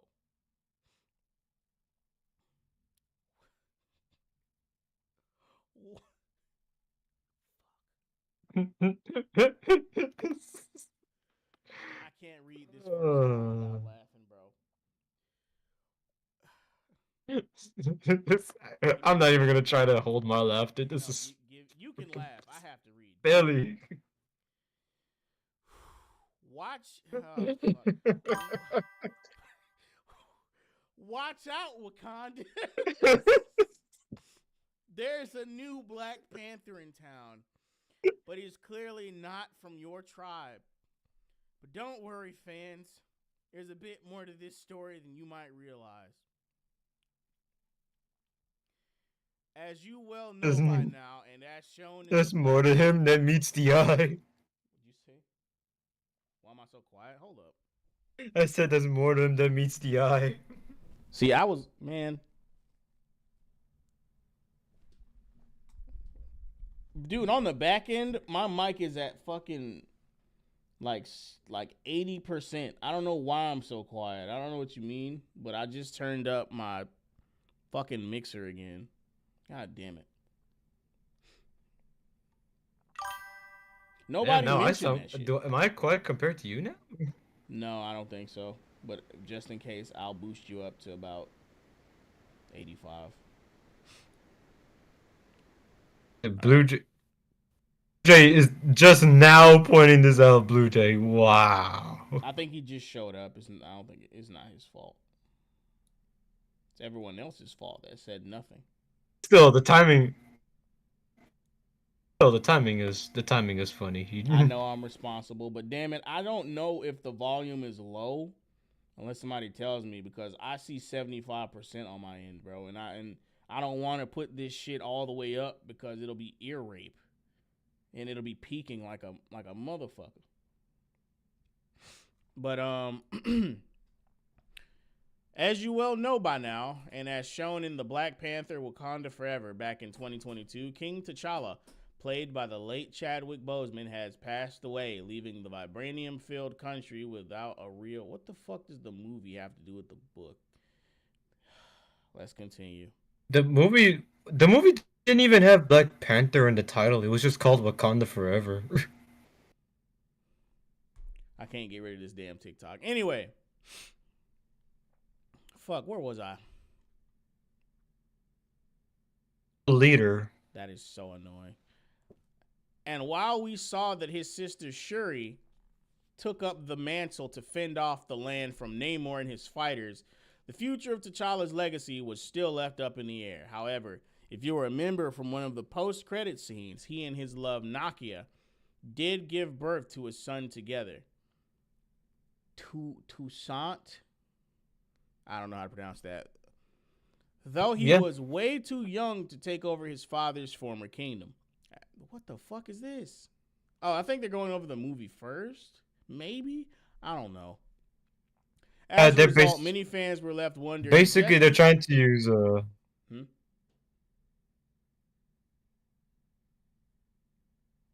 just trying to use use the movie to segue into the current topic. Yeah, okay, that's what I think they're trying to do. I was just confused for a second. Where was I? However, if you remember from one of the post-credit scenes, he and his love Nakia did give birth to a son together, Toussaint. Though he was way too young to take over his father's former kingdom. As a result, many fans were left wondering just who the next Black Panther would be. Shuri, neighboring tribe General M'Baku, an adult Toussaint. I don't know what the fuck that means, bro. Wakandan translation T'Challa, or someone else altogether. Well, it appears we finally got our answer, just not in the way or where we expected. Okay, so they were using the movie to segue into the book. I hate that, but they were. Like, this is a fucking comic book character. Why are you using whatever? Whatever. Well, it appears we finally got our answer, just not in the way or where we expected. You see, Wakanda's new Black Panther isn't any of the aforementioned people. It's in fact a white boy named Katima, who just so happens to be T'Challa's other son. But it's a little complicated. Let's break it down. Okay, so first things first, according to comicbook.com, oh yeah, excellent source. This timeline exists before the elder T'Challa dies and comes from the latest 6-issue limited series comic book Marvel Knights, The World to Come. Katima is apparently T'Challa's son, but not through blood. Or at least that's what readers can infer from the comic.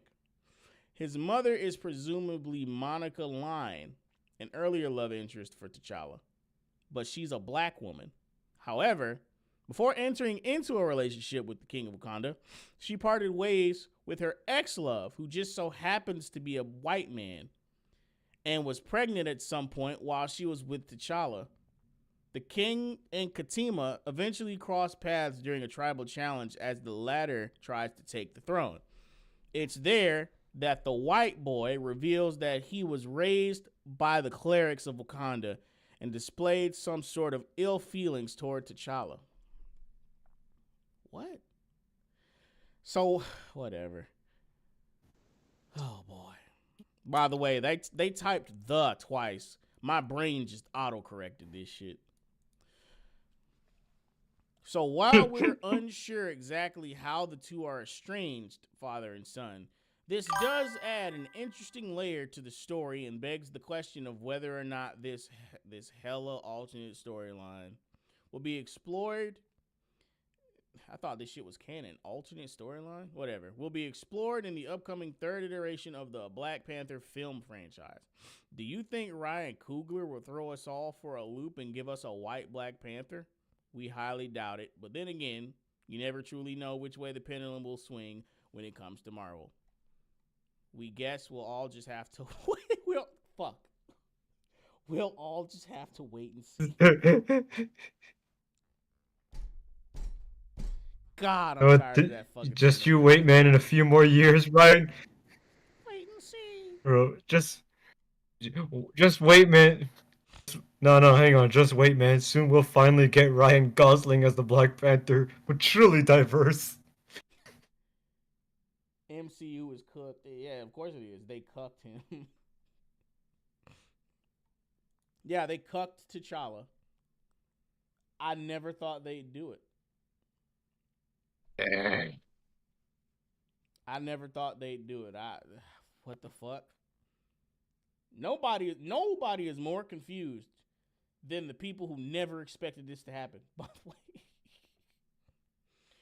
to be fair, it's in a very roundabout way and not direct. Nobody is. Yeah, regardless, Black Panther is white now.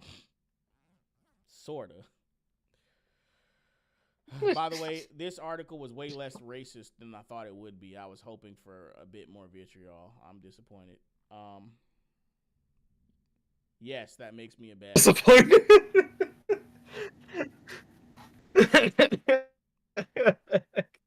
That makes me a bad person, I know. This the C word to get thrown in there. Yeah, yeah, that would have enriched it a little bit. I have no idea what to think about the White Black uh, Panther, man. I don't understand. The thing that intrigues me the most about the occurrence is how the usual suspects don't like it when the shoe is on the other fucking foot. Like we predicted, by the way. Predicted this shit years in advance. yeah, If anything, that's the only good thing to come out of this. That's it. To be fair, yeah, that's the only real takeaway. Is just the only real takeaway. That's the only reason people really give a damn because one, the usual suspects are throwing all the typical phrases and buzzwords at this. Well, meanwhile, everyone else is just like you and I and everyone watching, like, wow. holy So shit, you don't like it yeah. when someone pisses on your side of the fence now. So now you're mad now that it's on your side of the fence. Because that's the thing, right? We were consistent with the position, like full stop, like all the way through. Like either way, race swapping in either direction is retarded. Like we everyone on our side always held that position.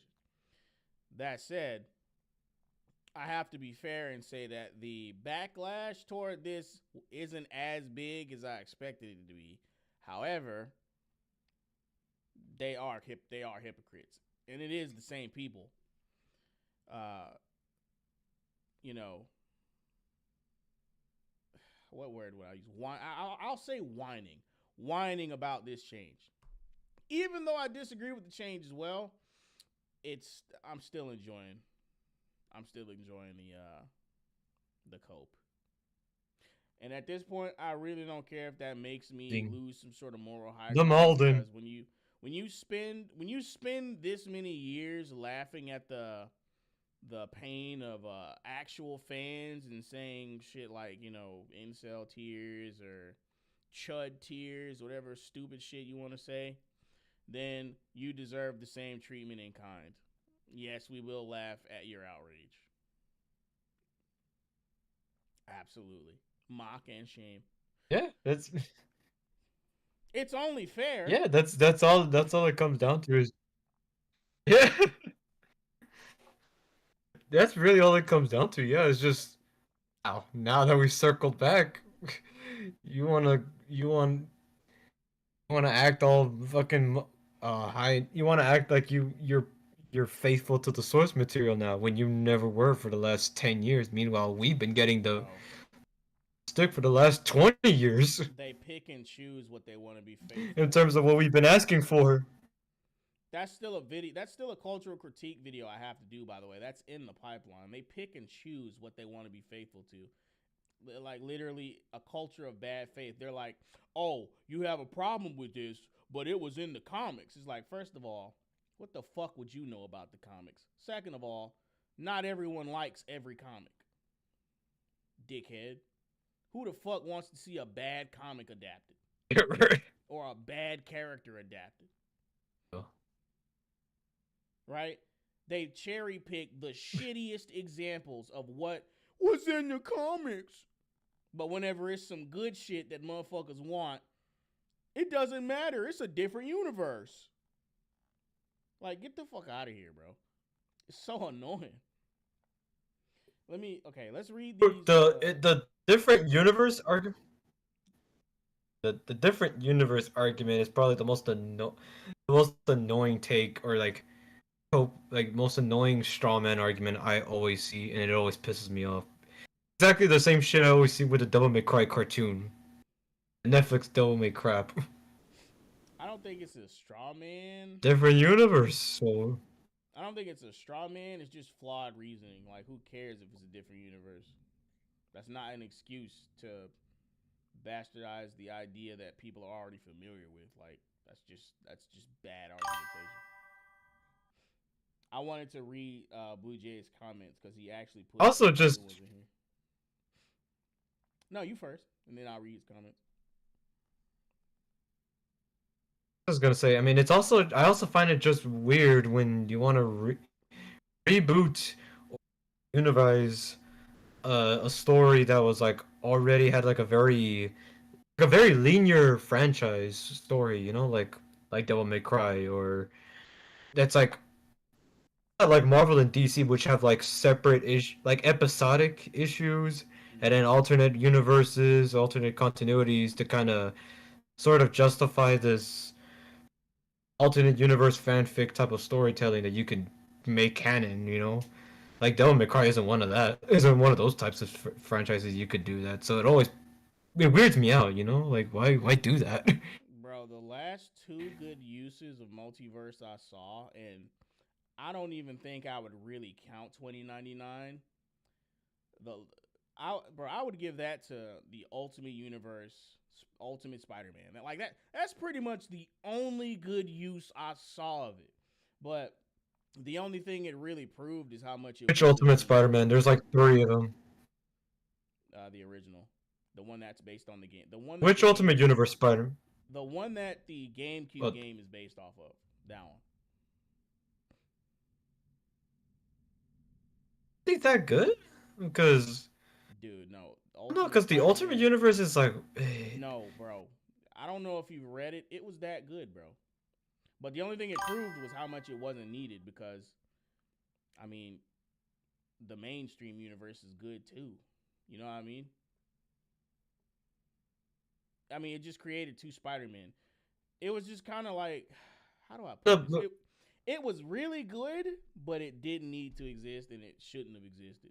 That's the bittersweetness of it all. Like, I like it, but it so shouldn't exist. That's very fucked up, bro. Like it pains me to say that, but it shouldn't exist, bro.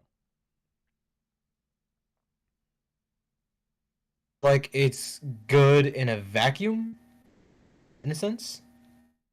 No, like the writing is good, the characterizations are good, the storylines are good, but it shouldn't exist. We already have the main universe. What's the point of having two Spider-Men, two Peter Parkers, two Aunt Mays, two Uncle Bens? Like, what's the fucking point? There is no fucking point. One of these stories matters more than the other, no matter how good the other one is. It just creates confusion at the end of the day. I'll still give that series its fucking flowers. I Yeah, stand by every single criticism I just levied. And it hurts, bro.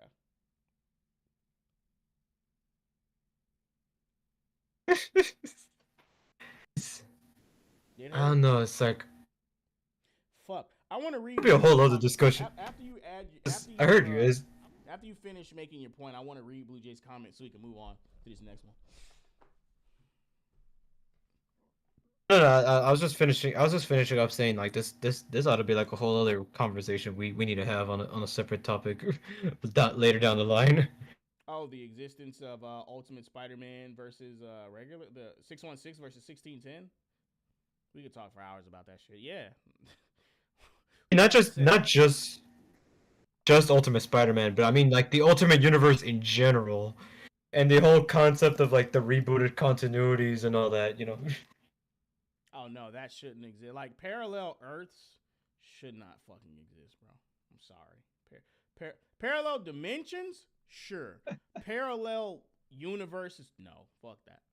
And I love Ultimate Spider-Man, bro. That hurts me to say, bro. You have no idea.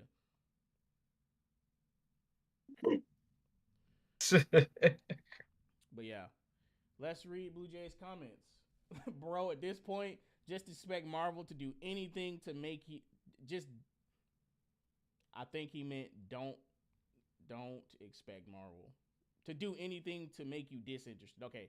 Bro, at this point, just expect Marvel to do anything to make you disinterested. I can see they are at the end of their rope.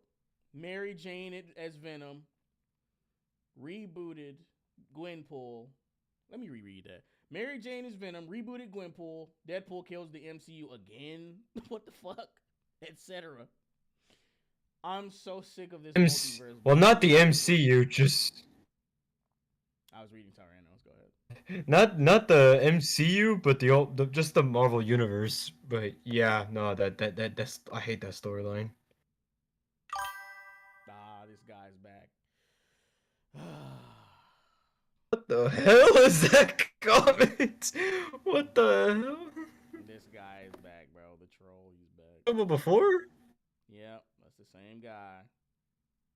Yep. Oh Jesus. Iron Inferno mentioned Shattered Dimensions. I do love Shattered Dimensions. That was a great game.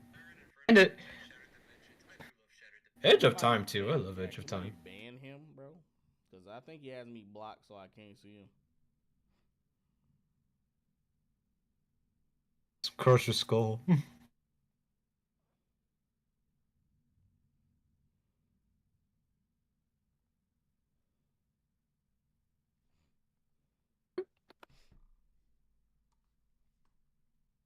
Just come here to derail the fucking chat, bro. Did you hear what I said? Yeah. Yeah, I think he's fucking disappeared from the chat. But anyway. Fuck. What point was I even making? I just got derailed hard as fuck. I was reading Blue Jay's comment about Shattered Dimensions, saying I love it. We were talking about the Ultimate Universe. Shattered Dimensions was Or really just the multiverse. Oh, Too. wait, I love no, Edge of he was Time. adding to the point I was making about the last good use of multiverse. You know what?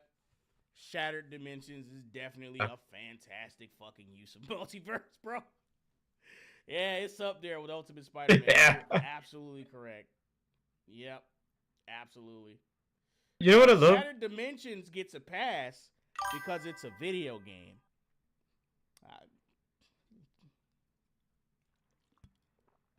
Video game adapting like the most famous dimensional Spider-Man, including the main one. What I love as a special treat is how they got all the veteran actors of Spider-Man to come back for the project. That one and Edge of Time. When has Marvel been that faithful character, even to go as far back as recasting an old actor who voiced a character? That isn't Yuri Lowenthal. I have no idea. Jesus Christ, I see Josh Keaton cast in so many Spider-Man projects, but not as Spider-Man himself, and it bothers me so much. Like, why is he... Him and Chris Barnes both are still alive and well, and they could easily voice the character, yet they're not cast as anything Spider-Man related now. Alright, let's wrap this What do you mean? No, quick. not cast as Spider-Man himself, I should say. Yeah, sorry. Tangent. No. I want to continue, but we have to finish our last topic. By the way, Mike, I don't know what kind of audience they're trying to court. They can keep that shit.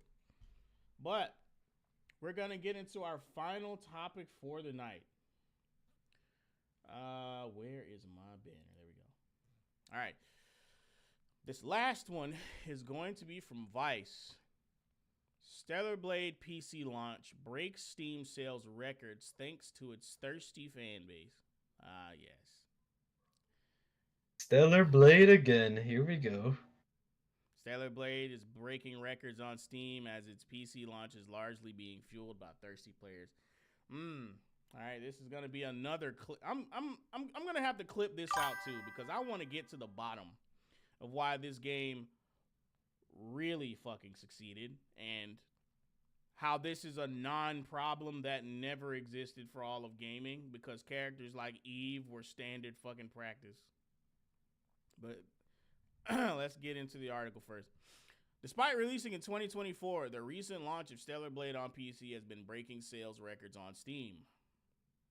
Yeah, because PC motherfuckers were waiting on it and they wanted the game when it came out on console, you goofy son of a bitch. What did you expect? The Shift Up RPG has already become the second most successful PlayStation game to launch on PC, with 180,000 concurrent peak players in just under 24 hours. However, a big reason for Stellar Blade's popularity is thirsty players. I'm sorry to break it to you, buddy, but man. A lot of female-led games. It's those darn. Go ahead. It's those darn gooners again, Kaine. They ruin the. Dare they support a game and have fun? Bro, I'm sorry to break it to him, but hot women have been the reason for a lot of series to sell well. Resident Evil and Tomb Raider come to mind. Um, I'm pretty sure that Metroid got an increase in sales Darkstalkers, once it was revealed Samus was female. Like, what are they talking? Like, Blood Rain Betrayal, fucking Mortal Kombat. Like, what are you talking about? Like, this is not a new and unusual phenomenon. Like, you're full of shit. This is not a real problem. It's never been a real problem. You're just mad that the game succeeded. Because here's the thing, right? When the game first released and they dropped gameplay trailers and not fucking feature-length films, journalists immediately wanted the game to fail because Eve was so attractive. They spoke nothing of the fucking gameplay. All of the comments were about how outdated her design was and how sexist it was and all this other goofy ass shit. They wanted the game to fail immediately. There's no debate with that shit, right? And so what players did in response to that, because we saw that the journalist hated what we liked, we supported the game tenfold. And now, since everyone is hell-bent on making women look like hatchet-faced ogres from fucking Shrek, anytime a developer dares put a beautiful woman in the game because they're deliberately leaving them out of Western developed games, people support the shit out of it. And it's their fucking fault. The reason why this is so inflated now, as opposed to how it was in the past when there were beautiful women everywhere in games, so it wasn't really a selling point like that, is because they've been taking away beauty out of gaming. So they have only themselves to blame. And anyone that's upset that this game is receiving the attention it's getting for that reason, cope and seethe. That's all I got to say to you. Blame the dominant culture for this shit. Every reaction has an equal and yet opposite reaction. Go ahead. I do agree with your take, except for one point. What's that? Let's not throw those ogres from Shrek under the bus, man. Those ogres are at least 1 point or 2 points more attractive than modern video game characters, man. Let's not do those our Shrek ogres dirty like that. Bro, it's like they make every character look like they face caught fire and they put it out with a fucking fork, bro. Like, I don't know what to tell you. Like, the reason why this game saw so much attention is because it's like they use sandpaper. Go ahead. It's like they use sandpaper to shave off skin. It's like they use sandpaper to shave off skin and get extra jawline on those women. They say, "Oh my god, bro!" Like, what people who are upset at this game's success don't understand is that, like I said, sexy women in games were standard practice, and for some reason, for the whatever console generation we're on, fifth, I don't know. For this console generation, Eve is the first feminine and attractive female to be rendered on next-gen graphics. And that's legitimately weird. You don't get something like that organically. That's a concerted fucking effort. Period. That's why the game got as much support as it did. It was going to get support anyway, but the reason it got such a boost the way it did is because we saw the journos hating what we liked. Like, you work in the games industry, you don't like your fan base, and you don't like the subject matter. So it was an act of rebellion to buy the game. But to say that the game was astroturfed is bullshit. Buying the game in response to people literally trying to shit on what you enjoy is as grassroots as it fucking gets. I don't know what you're talking about. Because they're trying to make it seem like this game has received attention that it doesn't deserve, even though Shift Up is a well-known dev anyway. So once they saw that the gameplay was good as well, they couldn't even say the gameplay was bad. They even put out this fucking backhanded compliment article, finally congratulating the game on its merit once they were forced to.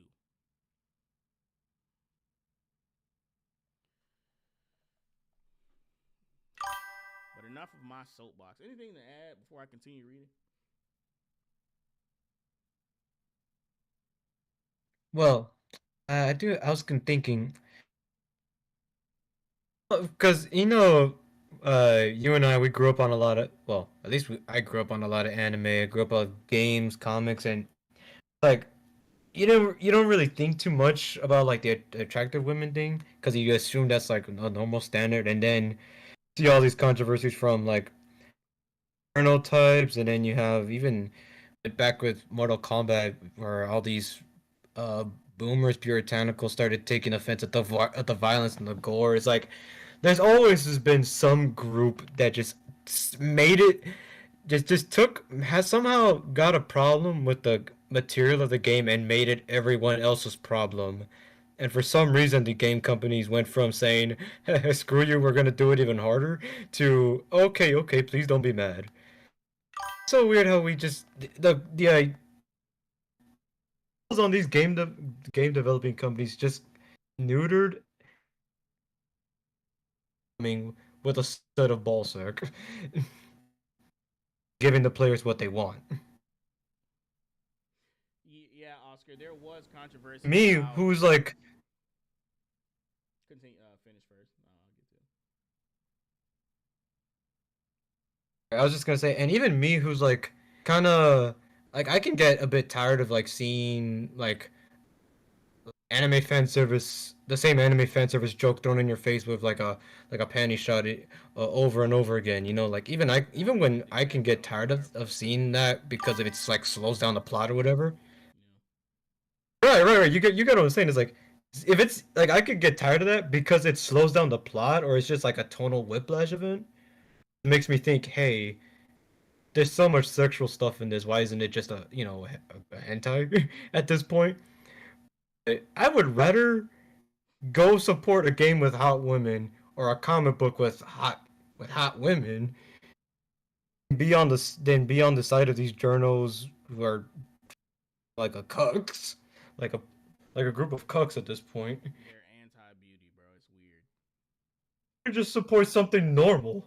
I'd rather support something normal and straight. Like, If they call me a gooner, fuck it, man. Just screw it. I mean, it doesn't mean. First of all, the term, like all these shaming tactic terms are used to demonize healthy male heterosexuality. That's what it's for. Everything that's gay or that women like is completely fine.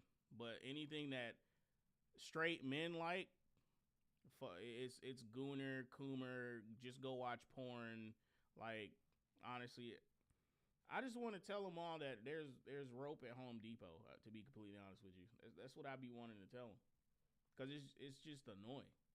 You know what I mean? Like,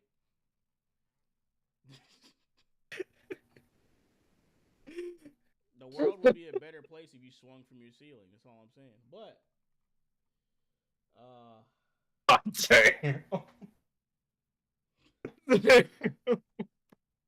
In Minecraft, Mr. Agent. but yeah, Oscar, yeah, that controversy. Shift Up did want the game to be uncensored all over the world. Like they wanted that, but Sony fucked them and patched the game, which is why they were so eager for the game to be released to PC. Um, and yeah, they did end up releasing certain outfits again in their uncensored forms. Now it's cool, but I'm just glad the game is free from Sony's fucking clutches at this point, and other people can play it. You can play it somewhere without their fucking their censorious bureaucracy, if you know what I mean, right? But I've rambled enough. Yeah. I'm definitely gonna ramble again. But let's get into some of this article before my next episode. You know what I mean? Within a day of its I have one launch, question before we continue. motherfucker. Go ahead. It's the audio delay between us, man. Okay, we can't help it. I was gonna ask because before we continued.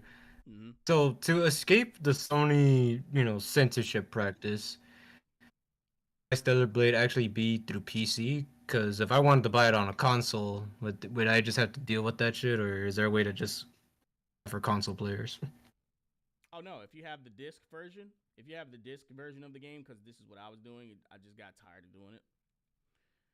You can buy the physical version of the game, and you can delete the because this is how discs work now. Half the game is on the disc, and you have to download the game onto your machine, but there's still an advantage to having a physical copy.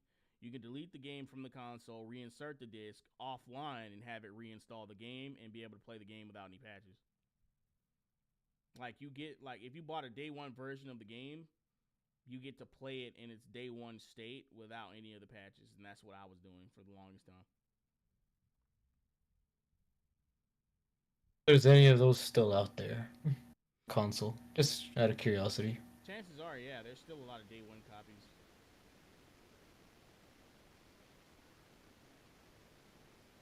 Noted, noted. All right. We can continue. All right. Within a day of its launch on PC, Stellar Blade has skyrocketed to the top of Steam's most played games chart. The Shift Up RPG already has 180,000 concurrent users actively playing it on the Valve platform. Why didn't they just say concurrent players? At the current rate, that number is likely to climb past 200,000. Oh my God, sorry. Which is really good for a PlayStation title that originally launched in 2024. Why do they keep bringing this point up like it's the first fucking game that was once a console exclusive but was brought to PC? They never said this shit for God of War. They never said this shit for what else was it? The Last of Us 2? Never said this shit for The Last of Us 2. Why are they saying this for fucking Stellar Blade? Why is this such a point? As if, oh, it's from 2024. It shouldn't be doing this well because it's from 2024. Like, what kind of goofy ass point is this? They've said it a couple times now. They're saying something by saying it. Stupid. Saying something by saying it? I mean, they're insinuating something by continually bringing that up. Otherwise, why fucking say it? Yeah, I got you. What's the point being made by bringing that up?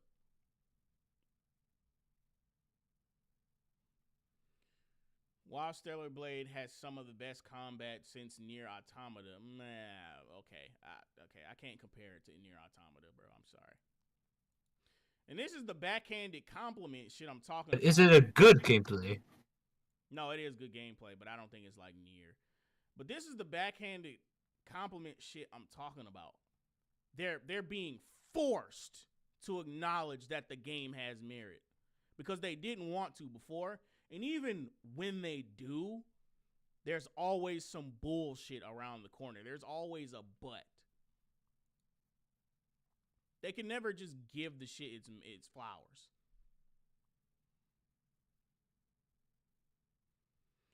While Stellar Blade has some of the best combat since Nier Automata, players are flocking to the PC release for other reasons. Over on Steam, Stellar Blade... How the fuck do you know that? It's a video game. You know? Like, how do you know the reason for every individual? You don't. Right. Over on Steam, Stellar Blade's overwhelmingly positive 92% review ratings are largely flooded with by thirsty players gushing over the game's protagonist, Eve. More specifically, they are really happy with the game's wide variety of risque skins for the heroine, as well as the game's physics engine. For example, a reviewer wrote, "I logged in for combos but stayed for the bounce. Oh look, somebody's saying that they came for the gameplay and the ass. Oh no. Just like every other video game ever. Soul Calibur, Street Fighter, Dead or Alive, Resident Evil. Yeah, I was trying to say that. Fucking Metroid, Tomb Raider. Just like every video game ever with a woman in it. The question is, why has this been so exacerbated? Even old. if you will. Go ahead. I was gonna, I was gonna say, dude, even fucking old. I think even old Mortal, like not Mortal Kombat, Marvel versus Capcom, women kind of had the physics on them too. Like it's Yep, not Psylocke, since the famous back in the one. '90s, like when the Psylocke, especially our girl Psylocke. Like this is this Honestly, it's this is fucking nowhere near a ridiculous. new fucking bro. What do you? This is not a new thing, bro. It's not.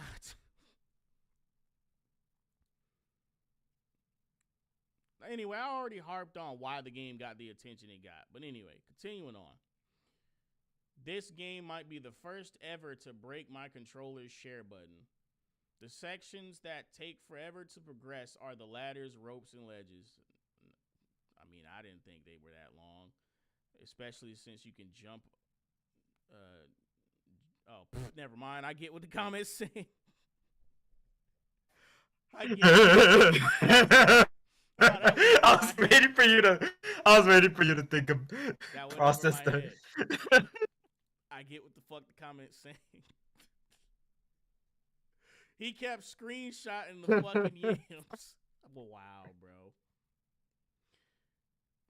I feel like people are leaving these comments because they know it pisses people off, like these journos, bro. It is absolutely, man. I'm not saying they don't They're believe it. doing it to That's what they absolutely do, troll but the I'm hell pretty out of sure they these wrote it in the journals. comments just so people can cope and see, bro. But anyway. One Steam user even confessed this wasn't Basically, a the same as the people going like, this wasn't a gaming session. This was a spiritual awakening wrapped in latex and jiggle physics. I booted up the game, saw Eve's opening strut, and immediately started breathing like a pug in July. Yeah, those are some interesting Stellar Blade reviews, bro. They're so fucking mad, bro. They're so upset. It's a good action RPG as well. oh my You god. don't fucking say. It's almost like if there was no gameplay, motherfuckers wouldn't be fucking buying it. Prime example, the first Descendant. People came for the yams and left because the gameplay was fucking lacking. Have you heard the news that the player base for that game has been shrinking because they keep just pumping out skins and not improving the content? They want you so desperately to believe that Not actually. they want you so desperately to believe that gamers are only buying these games for the yams when they know when they know damn well that's never been the case. Like if your game's ass, women aren't gonna save it. That's never been the case ever, bro. And it never will. Soon as the game gets boring, motherfuckers leave, bro. As soon as you break the game with some shitty patch, motherfuckers leave, bro. They go do something else. But nah, they want to treat it like Stellar Blade was sold as some dress-up simulator where you just bounce up and down all fucking day. Even though those games don't even sell that fucking well. Those games don't outsell the Gears of Wars, the Halos, the Call of Duties. Like, what world do these motherfuckers living in? Sex appeal for video games is secondary. It always has been. If the gameplay is ass, we're fucking gone. Period. What planet do you live on?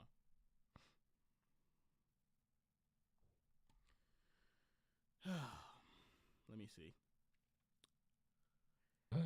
Given that it only took players 2 days to make adult Stellar Blade Quick mods because with it's PC demo, personally. the rabid reaction on Steam isn't too surprising. Rabid. They're so fucking mad, bro. Developers Shift Up has also not This shied away from leaning into the game's more steamy side. Over on Twitter, they even promoted the new Stellar Blade VR mode by posting a video that totally highlighted the game's combat and nothing else. Yeah, Stellar Blade VR is incredible, and they show you a back shot of Eve. Bro, stay mad, bro. Cope and see. Easing, molding. seething, Malden. All jokes aside, Stellar Blade is genuinely a fantastic Also, game. See, look at it, bro. Look at it. They always go back to the backhanding. Like, no shit, it's a genuinely good game, you ass. You again, bro. right? You never wanted to own up to that. You wanted this game to fail from the jump. You needed the gameplay to be garbage. You needed the only hook for this game to be fan service. But it fucking wasn't, was it? The fan service was the cherry on top.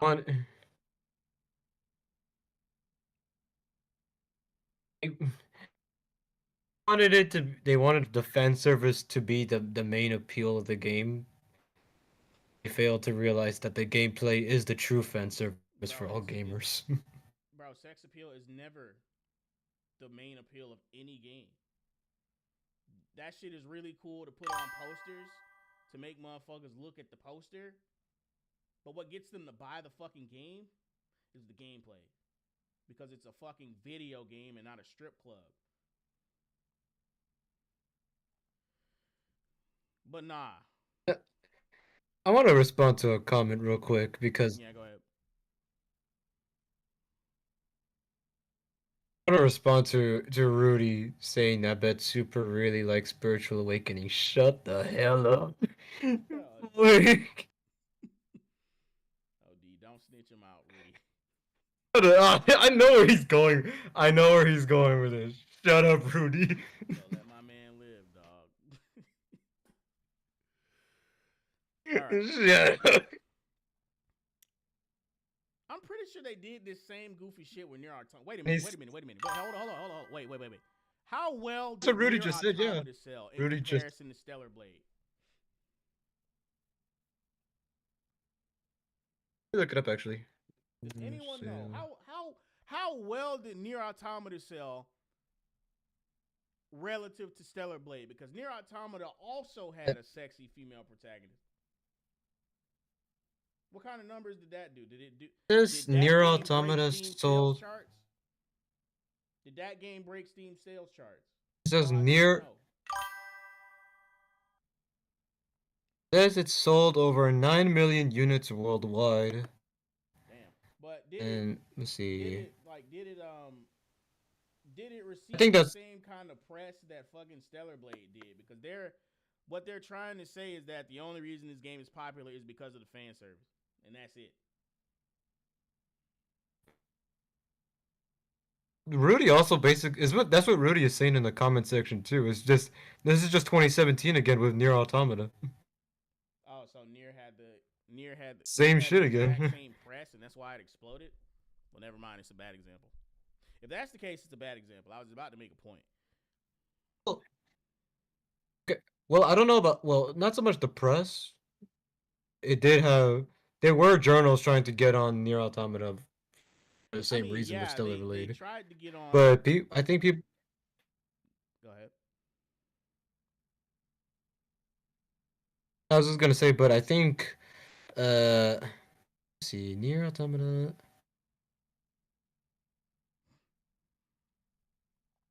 Well, I mean, the sales that I counted for Nier Automata, that's like as of like over 2024. I'm talking about 2020. like what was Over a long period of time. What was In terms of like, what was this concurrent player count like the day of launch? If you can find that, that's what I'm trying to say, because 2017. Let me look it up. would blow a hole in their narrative it would blow a hole in their narrative that the only reason the games like this sell is because of thirsty players, which is bullshit. Because if that's the case, how come Sinran See, it's and 1 fucking Dead or Alive Beach Volleyball ain't outselling? You know what I mean? They're not outselling games with male action leads in them. See, Nier in 2017 sold over 1.5 million copies, and Stellar Blade after the first month came out with 1 million copies sold. So I think, let's They did 1 million see, in a month. Stellar Blade. That rate of sale beats Nier's, bro. How long did it take Nier to get 1.5 million copies? Yeah.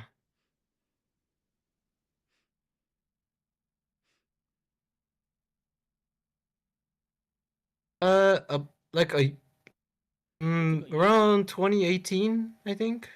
It took an entire year for them to sell A 1.5 little million. less, a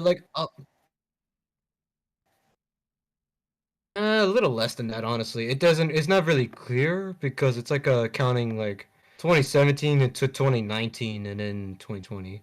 Did it take at Let's least? see. Did it take at least, let's say, 7 months for it to break 1.5 million? Let me look it up. Let me look it up. Because I'm trying to test this narrative. I know there are other games that exist that disprove this. Of course there are. I'm specifically looking for one with a female action lead. Like an especially attractive one at that. See, it says in 2018 it was up to 2.5 million. March 2018 it was 2.5 million for Nier Automata. Uh, so somewhere between 2017 and 2018 they got up.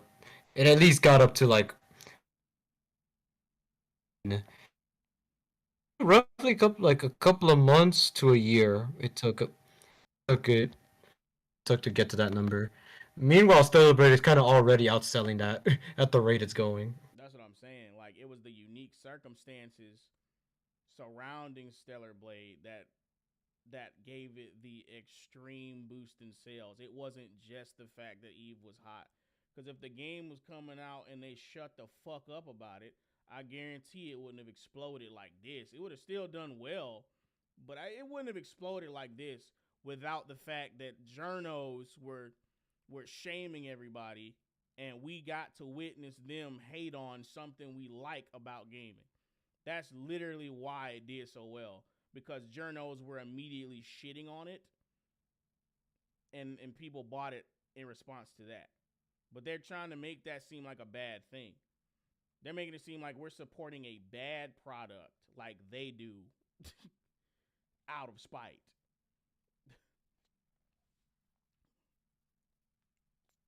See, Rudy says Nier came out in a hostile political climate where everybody was looking at it because they got pissed off at what everyone looked at it because they got pissed off at Western games. Nier, if I remember correctly, was competing with Blood and Wine and Red Dead Redemption 2. Wine? What's Blood and Wine?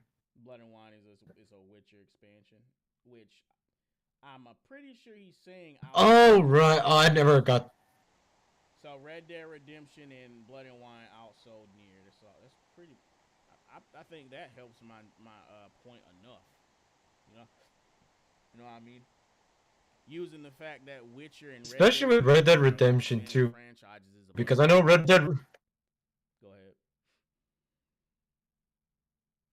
I was gonna say, actually, I completely forgot about Blood and Wine for The Witcher, but Red Dead Redemption 2, that definitely adds up because everybody was loving that game.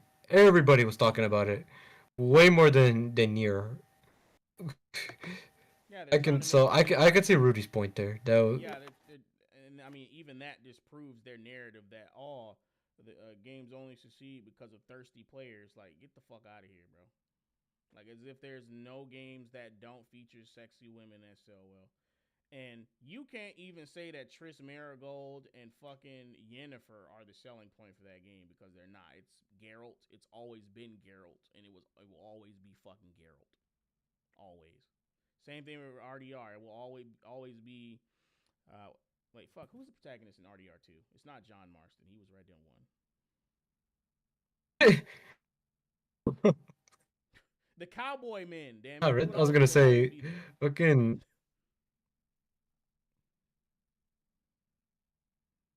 yeah, sure. We already talked about the new Witcher that they're trying to do with making Siri the Witcher. I'm waiting for more news to come out on Have we it already before talked we about can that? actually talk about it. But the game showcase was nothing to write home about. By the way, I just realized I did not finish the article. Hang on, let me wrap this up and then we can get back in on that. Because we can talk a little bit about the fucking game showcase too. That's something to talk about. But then we'll wrap. We're basically gonna be wrapping the show up after that. I don't know why I put the banner up. Hang on. The story isn't half bad either. Hang on, let me reread this. this. All jokes aside, Stellar Blade is genuinely a fantastic game if you like the action RPG genre. At least for me, it was the closest thing I've experienced to Nier Automata. The story isn't half bad either, although it does pale in comparison to the genius Yoko Taro, whatever. I don't know who that is. Regardless, Stellar Blade's world building and lore are still really well done, flaws aside. What flaws? Moving on. All this to say, while I know the RPG has a reputation for catering to thirsty players, I think it's a game you should still check out. Stellar Blade also has a wide variety of outfits, and not all of them are over the top or revealing. In fact, if you like fashion and gaming, I don't even want to read the rest of this. If you like fashion and gaming, the Shift Up RPG has one of the best customization features, so regardless of how you choose to play, you have options. Whatever. This whole article was a bunch of coping and seething. The game's great, but fuck the player base. Like, what was the point of this fucking article, man? Like, they're trying not to shit on the game, but they are shitting on the game. Like I said, they're forced to acknowledge its merit. They don't like this game or what it stands for. Make no fucking mistake, bro. They hate it. Everything you like, they hate. Remember the fucking message they were giving before the game came out when they saw the trailers. That is their real fucking opinion.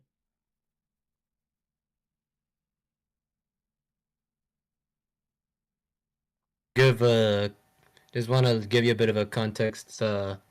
Yoko Taro is the guy who was making the Nier series in Nier Automata. Oh. Why do I feel like the story is overblown immediately upon hearing that? Or overrated? It's honestly kind of convoluted. Like I can't really find much of a way to explain all that happens. It's a it's a doozy. But anyway, to weigh in briefly on the game showcase before we wrap it up. The game showcase for Witcher 4 was nothing to write home about. It was essentially a graphics showcase that featured barely any gameplay. I don't count horseback riding and walking past townsfolk as fucking gameplay. You know what I mean when I say there was no gameplay. It was a graphics showcase. It was nothing to write home about. I'm waiting for more news of that game to come out. But then again, there is one thing we could talk about. And I think I might cover that during the show I owe you. And I'm going to give you that show this weekend because we're behind on one episode. I'll take care of episode 42 and let Soups have a fucking day off. But yeah, Siri's face was clearly remodeled to look more attractive, and they are fucking they're vehemently denying that shit. Like, I'm sorry, but our eyes fucking work, buddy. She looks visibly different. She doesn't look like she was stung by a swarm of hornets anymore.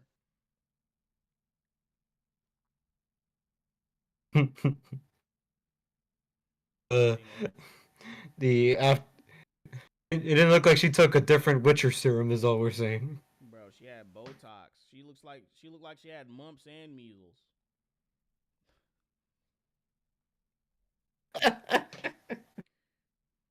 Like, but yeah, you'll get more news on that game. I was gonna say, I mean, every game, honestly. Go ahead. Say every game showcase has just been a snooze fest, on the exception of like maybe one or two games. Yeah. You see trailers for like 100 or so games, and you don't remember fucking any of them. There was a point in time. First of all, you didn't really see that many games at prior years' game showcases because games developers had a focused vision. Like, they gave their lineup of maybe, like, I would say 5. I don't even think 10 games. I think 10 games is misremembering. But you know what I mean. They'd have a few big name titles that they worked really hard on, and that would really be it. Like, you wouldn't see 100 fucking games. You wouldn't see a bunch of bullshit that nobody is looking forward to. That's not what you would see. They were coming heavy, bro, with shit that they knew people would be enthusiastic for. That is not at all what the fuck we're experiencing with current game shows, bro. It's all bullshit, especially with with the game shows that lead with identity. Like, what the fuck is this, bro? Latinx and gaming and women-led games and black voices Uh, and all. Fuck all of that, bro. What the fuck does your identity have to do with gaming? If the identity you're not celebrating is gamer or player, it's fucking irrelevant. See, that's the thing, right? That was the whole point of pop culture and fandom. It united a whole bunch of people under the same banner without ever having to discuss politics or race or any of that goofy shit. You were all fans of this thing. That's what united you. But nah, bro. We gotta inject our fucking identity into it. yeah.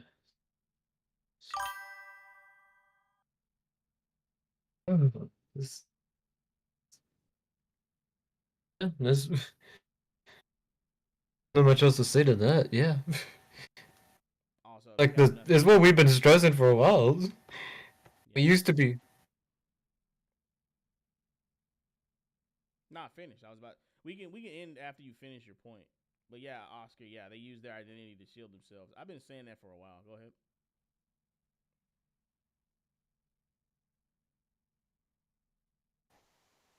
I just yeah, it cut out. I was just gonna say yeah, it's just kind of what we've been saying for a long time now. It's just not just us, like other bigger YouTubers before us, or even just people in fandom, in the fandom comment sections of the internet, fandom groups of the internet. We were trying to say this for a long time.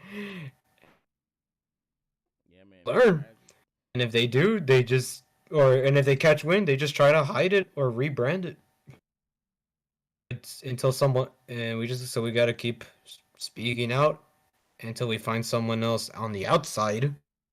The independents you were pointing out a while back. You Yeah, just got to keep finding people like them, exactly. or support the one Japanese game studio that hasn't completely fumbled the bag.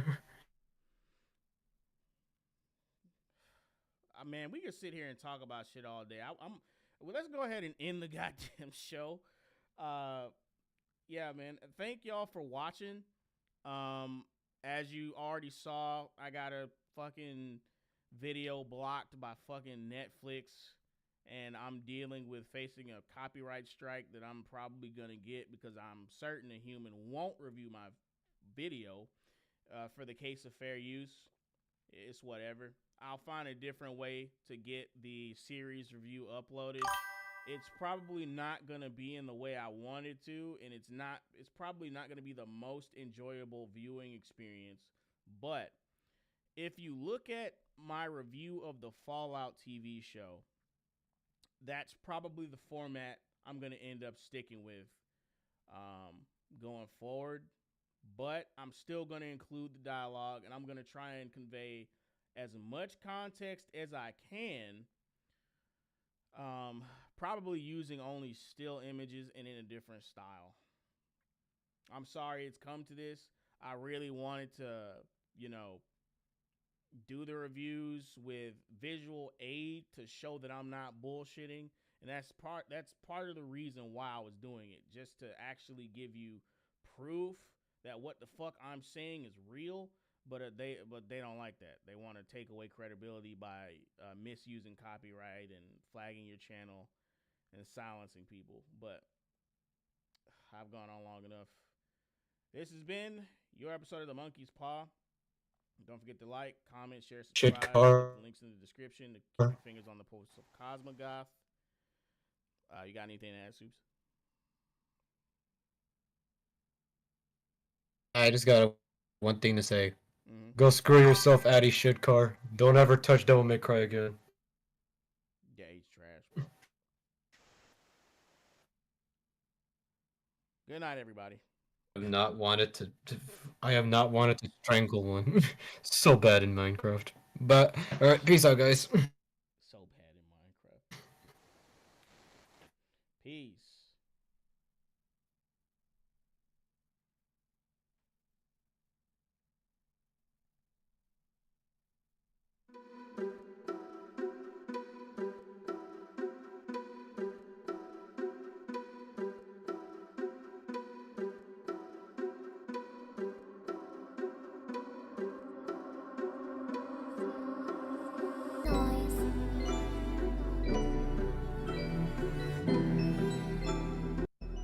Yep.